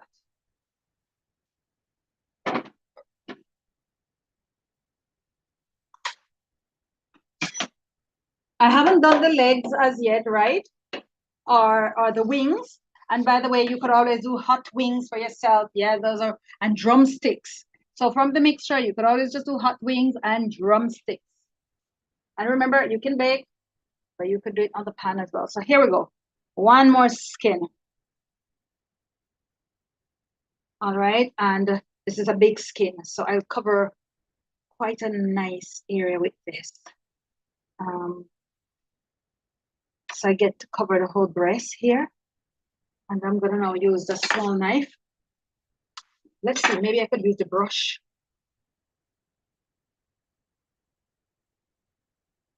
To get it in. Let me see if the knife does it better. I think I might prefer the results from the knife. Pull this little frock over a bit. I call this the turkey frock. All right. So the turkey doesn't look naked and ashamed.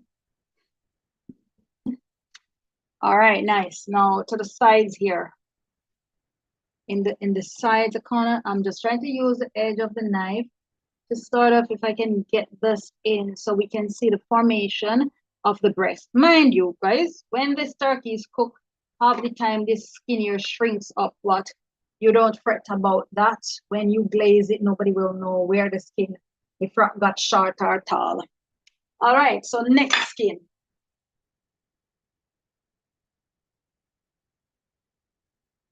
All right, let me see if I can get the outer part of the skin down to the bottom of the turkey.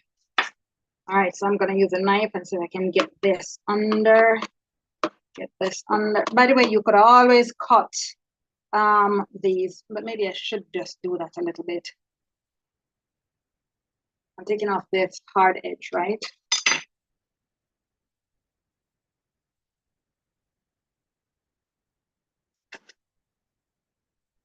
We could turn the fan back over here so I don't catch a fire. So, yeah, perfect. There we go. Now over to the next side, I'm trying to get the edge, get the turkey frock tucked in. You know, like when you tuck under the bed linen. Yes, tuck it in a little bit so I can see the indentation. And this is art, all right? This is art. Do you need to eat turkey with skin? No, of course not. You could have it just like it is without any skin. But just for the excitement, just add a little extra drama. And no skin. So, okay. Oh, let's see.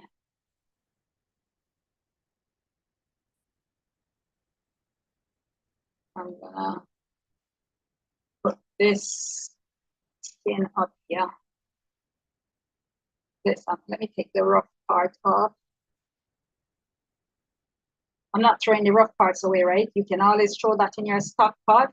Quite frankly, you could throw it in your gravy. Can you put more than one layer of skin? Yes, you can. And then when it is cooked, you will probably need to glaze it 2 or 3 times, and you will get the results you are looking for. Will look good. All right, so this skin needs, it's too big for the area where I'm putting it. Let's get some of it off. All right, so let's see the best way to put this. All right, putting it in, putting it under. So feel like I'm happy with this. All right, little piece of skin up here. I did not need 9 pieces of skin, as you can clearly see. The idea is for me to make more turkeys, so don't worry about that. I have mixture to make more. Hopefully I'll get more out of it. I'll be able to make another one.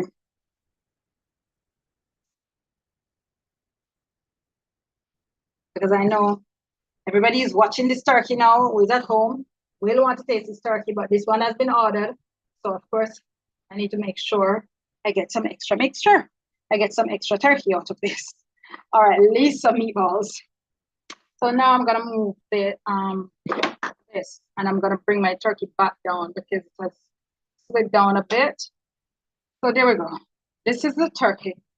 And I'm gonna glaze that. Where's my glaze? Here we go, here we go, here we go. Glaze is getting thick. What could I do about that? Remember, your glaze gets thick, put it back on the fire. If you need to add some more water, go ahead, add some more water. And if your thing won't get nice and thick again, add some more cornstarch, but always mix your cornstarch in cold water first before you add it to the heat. All right?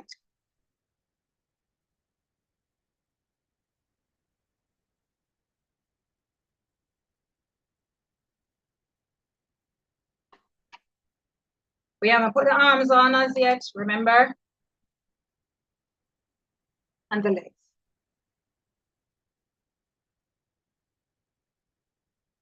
So those are still to go, unless obviously if you want to do a wingless and a legless turkey.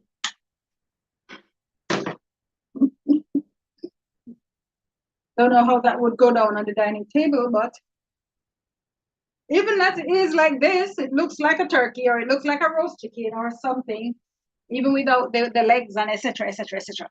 All right, so now I'm gonna get the leg.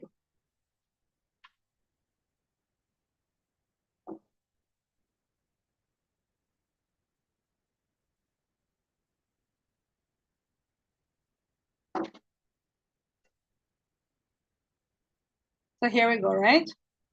I'm making a nice ball in my hand and I'm trying to shape this like a leg. So this is where your creativity and your imagination comes in. So I'm doing leg one. No, this is another way how I can do this, right? So this leg is in my hand. Where's my glaze? I haven't put it on as yet, but I'm glazing it while it is in my hand. So remember, this is just another way. You probably wouldn't do the whole turkey like this, but you could do the breast fillet like this, right? I'm glazing it while it's in my hand. I'm trying to keep the shape that is, right? And now I'm gonna put the skin on it while it is in my hand. So here we go. This is definitely a skirt. So there we go. I'm putting this leg down in the pan. And this is the turkey leg. You've seen that? Carry over your camera some more. Let me see. Over at the top, above. Yeah, carry forward to me some more, especially. Yeah, can you see that? All right. So I'm gonna do the next leg.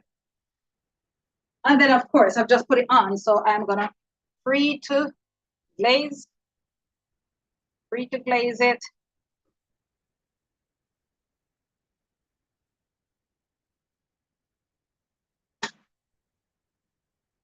Right down. You see that thick part? Always try to just remove it because it's not kind of mess up thing. Get in my leg too.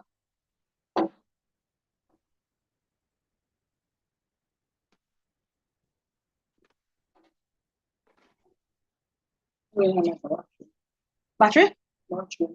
Okay. I think so, yeah. That's not bad, yeah. That's fine, go on. So here I'm back again with the glaze. Glaze in my leg.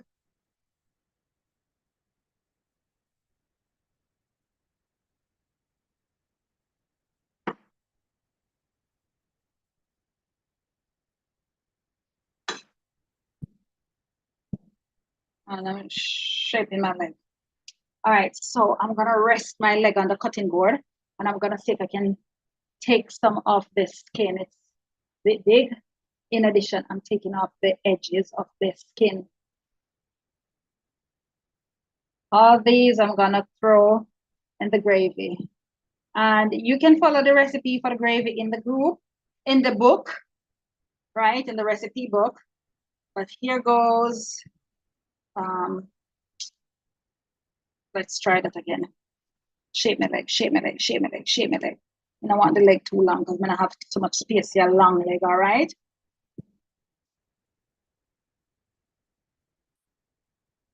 Now I forgot, I did promise myself that next time I make this turkey, I was gonna make a thigh and then push the leg on top, but I'm only just remembering that.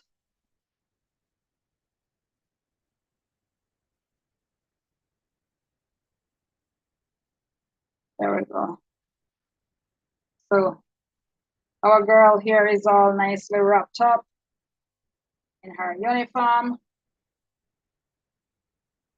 Has a nice turkey, obedient to her parents, not straining when she's supposed to be in pain.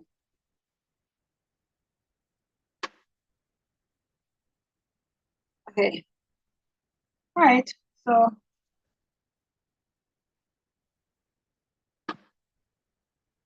there goes turkey dresses on. Her legs are nicely covered. Not showing off.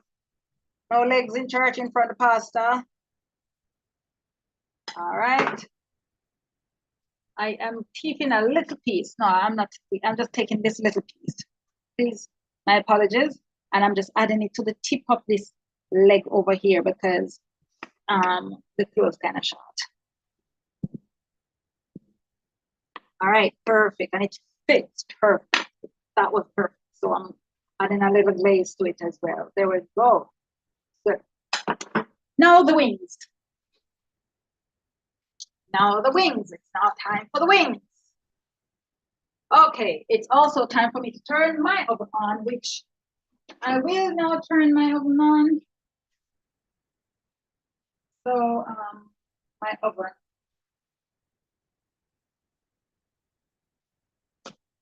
All right.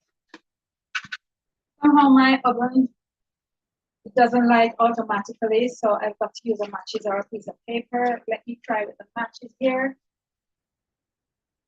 Oh, that will go. Get it on. Let's go. Here it is.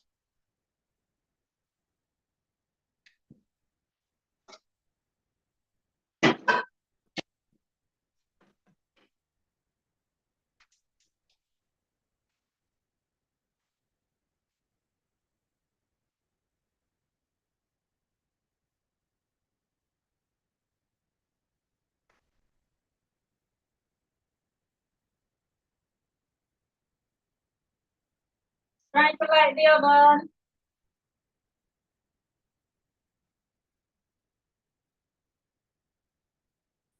Which is not working out in my favor. Okay, it's on. Yay. Okay, this piece of paper out. And let me just wipe that back out.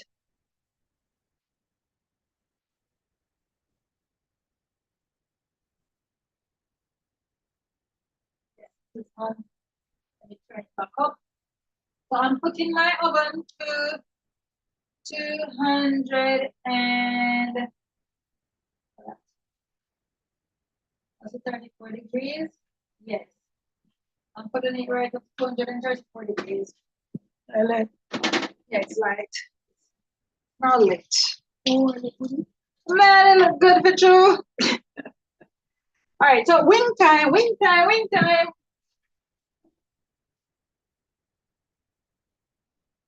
So I'm taking what I would have used to make one leg and I'm gonna make the two big parts of the wings out of that. So here we go.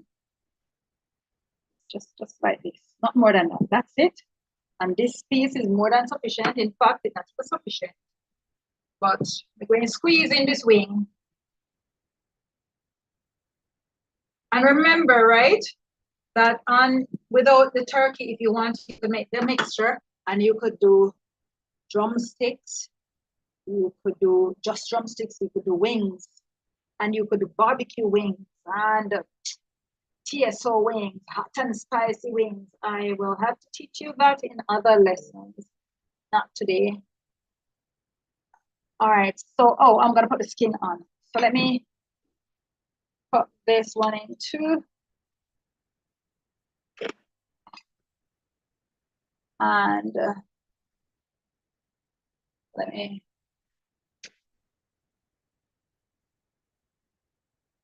put that on. So I'm good with this.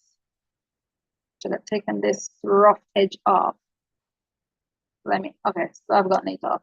Not bad. So now I'm landing my wing inside here. Yeah. Wing kind of high. Now I need to make this is the other fat part of the wing. Let me get the skin off before I even attempt to put the wing on. But I guess this rough part of the skin is there to help you to pick it up after it has dried, right? So I want to brush this.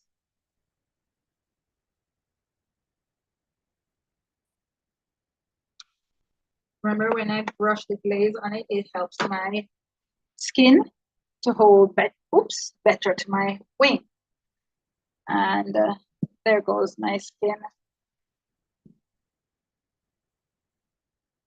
And I could squeeze it down, but I'm leaving it like that.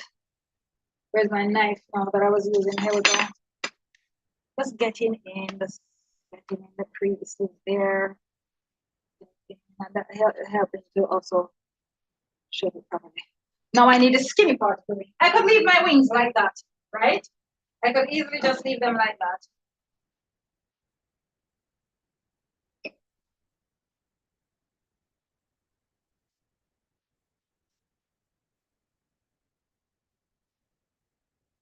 But I want to show you something. So here we go. I'm making something long, splitting that in two.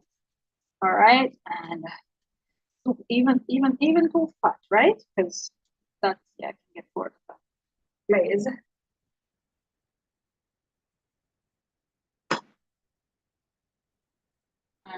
Let's get this in some sort of shape, because we know the last part of the wing is quite skinny under normal circumstances.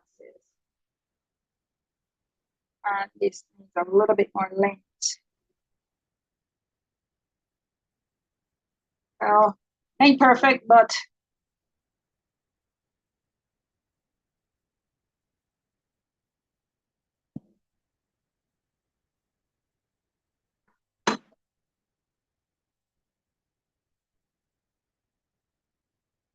it's a how the wing normally look, don't it? Yeah, man. Skin. You don't need no whole heap of skin, so that's why I didn't really wrap it. I'm just dropping a little piece of skin over it. And I'm gonna tuck on the tuck.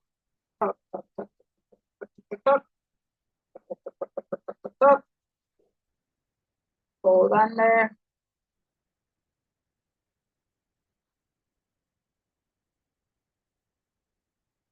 Give that little end tip.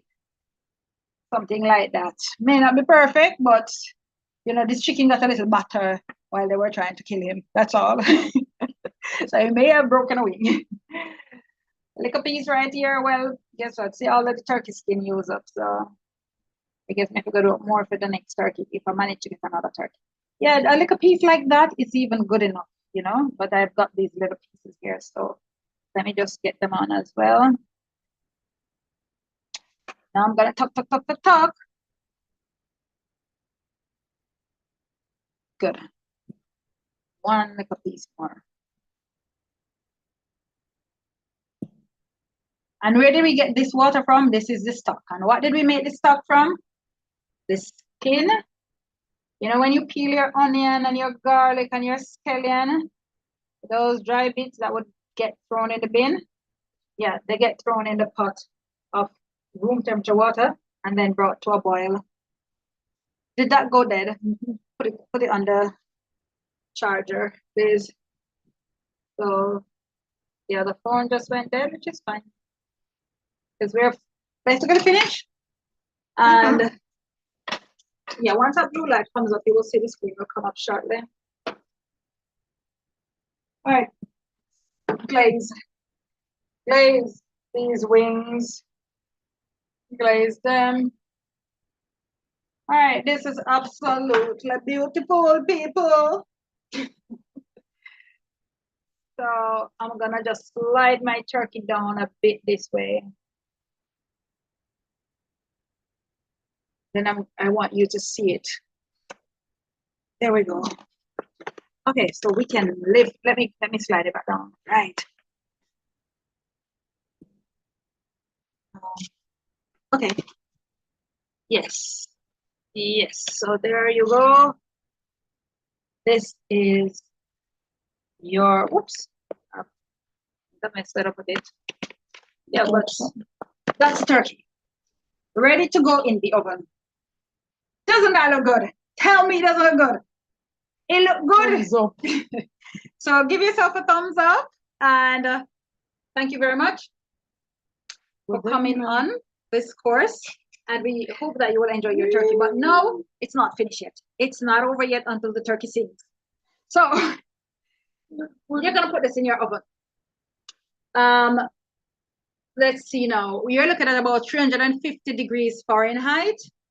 350 degrees Fahrenheit for this in your oven.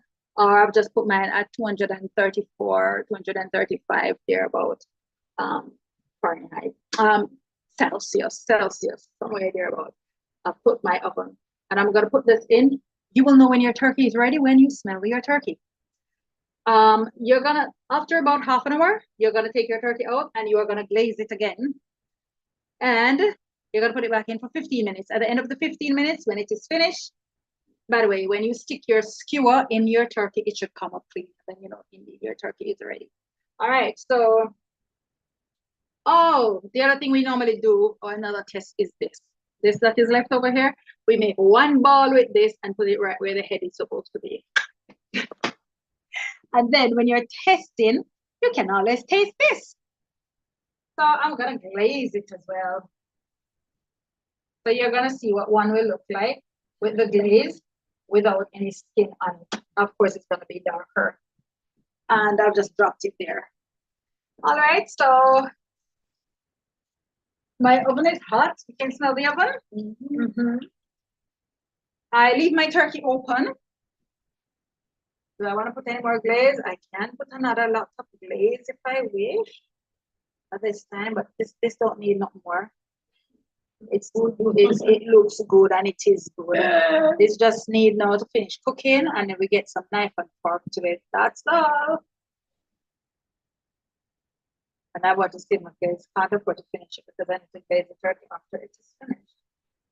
I don't remember if I glazed these wings after I put them here. All right. Let me get a picture. Is that phone up? Has it come up? Yeah, come up. No?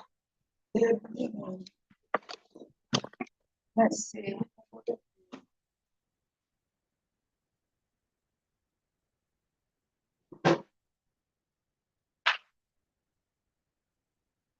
All right. It is coming up. So I am gonna see.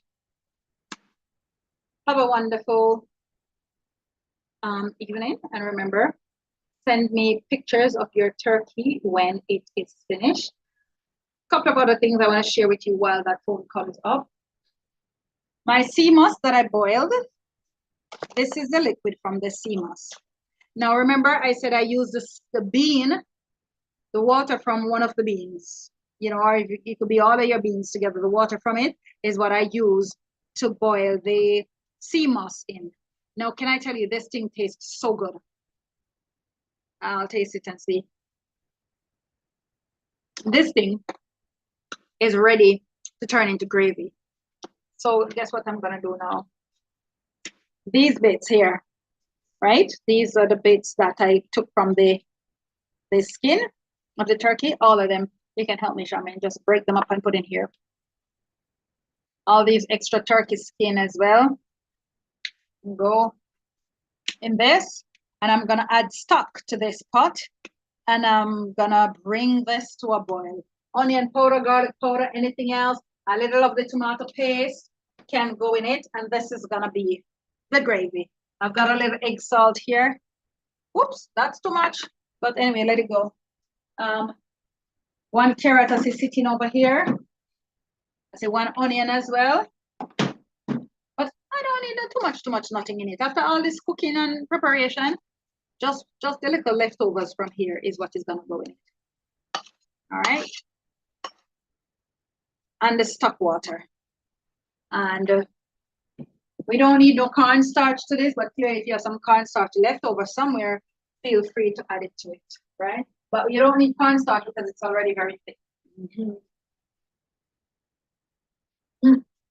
And if you want to taste the burger, them know. Hallelujah.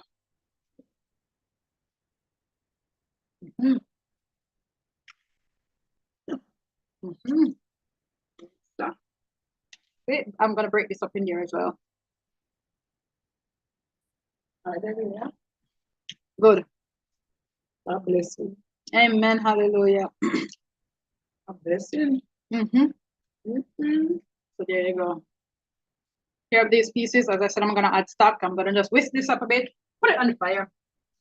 If I have leftover glaze at the end, I'll throw leftover glaze in it as well. Just everything goes in this pot now. If you had leftover onions, you could have thrown it in it. Stress not thyself. Oh, you use that? I use all the onions, but I have some bay leaf and some thyme. Remember that we had saved back that we didn't throw away. That is going in it. All right, so stock is in this pot here. Oh, this stock water. Yeah. This is stock, isn't it? Yes. This is stock with bean water in it. So the stock with the bean water also mixed with it. That's where you get the sediments from the bean. Because the stock is normally clear. This is going in, so nothing is going to waste, right? We have to learn how to economize, especially at a time as this. All right. Oven is ready. Let me not waste the gas. So turkey is going in. I see only 1 shelf in the oven and I'm putting it on the bottom shelf. That's the only shelf I see in the oven at the moment.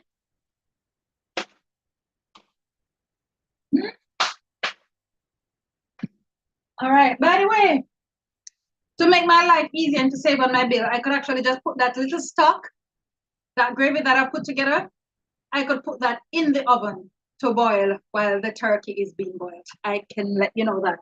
But what's gonna happen is it's gonna keep the top of my turkey quite moist, which I don't really want. I want the top to get a little bit crisp. Right, and then when I glaze it again, the glaze must be its only moisture. So I'll put that one on the cooker top. All right, thank you very much. Here's Davina here and Charmaine logging out from the Natural Remedies Kitchen. Bye.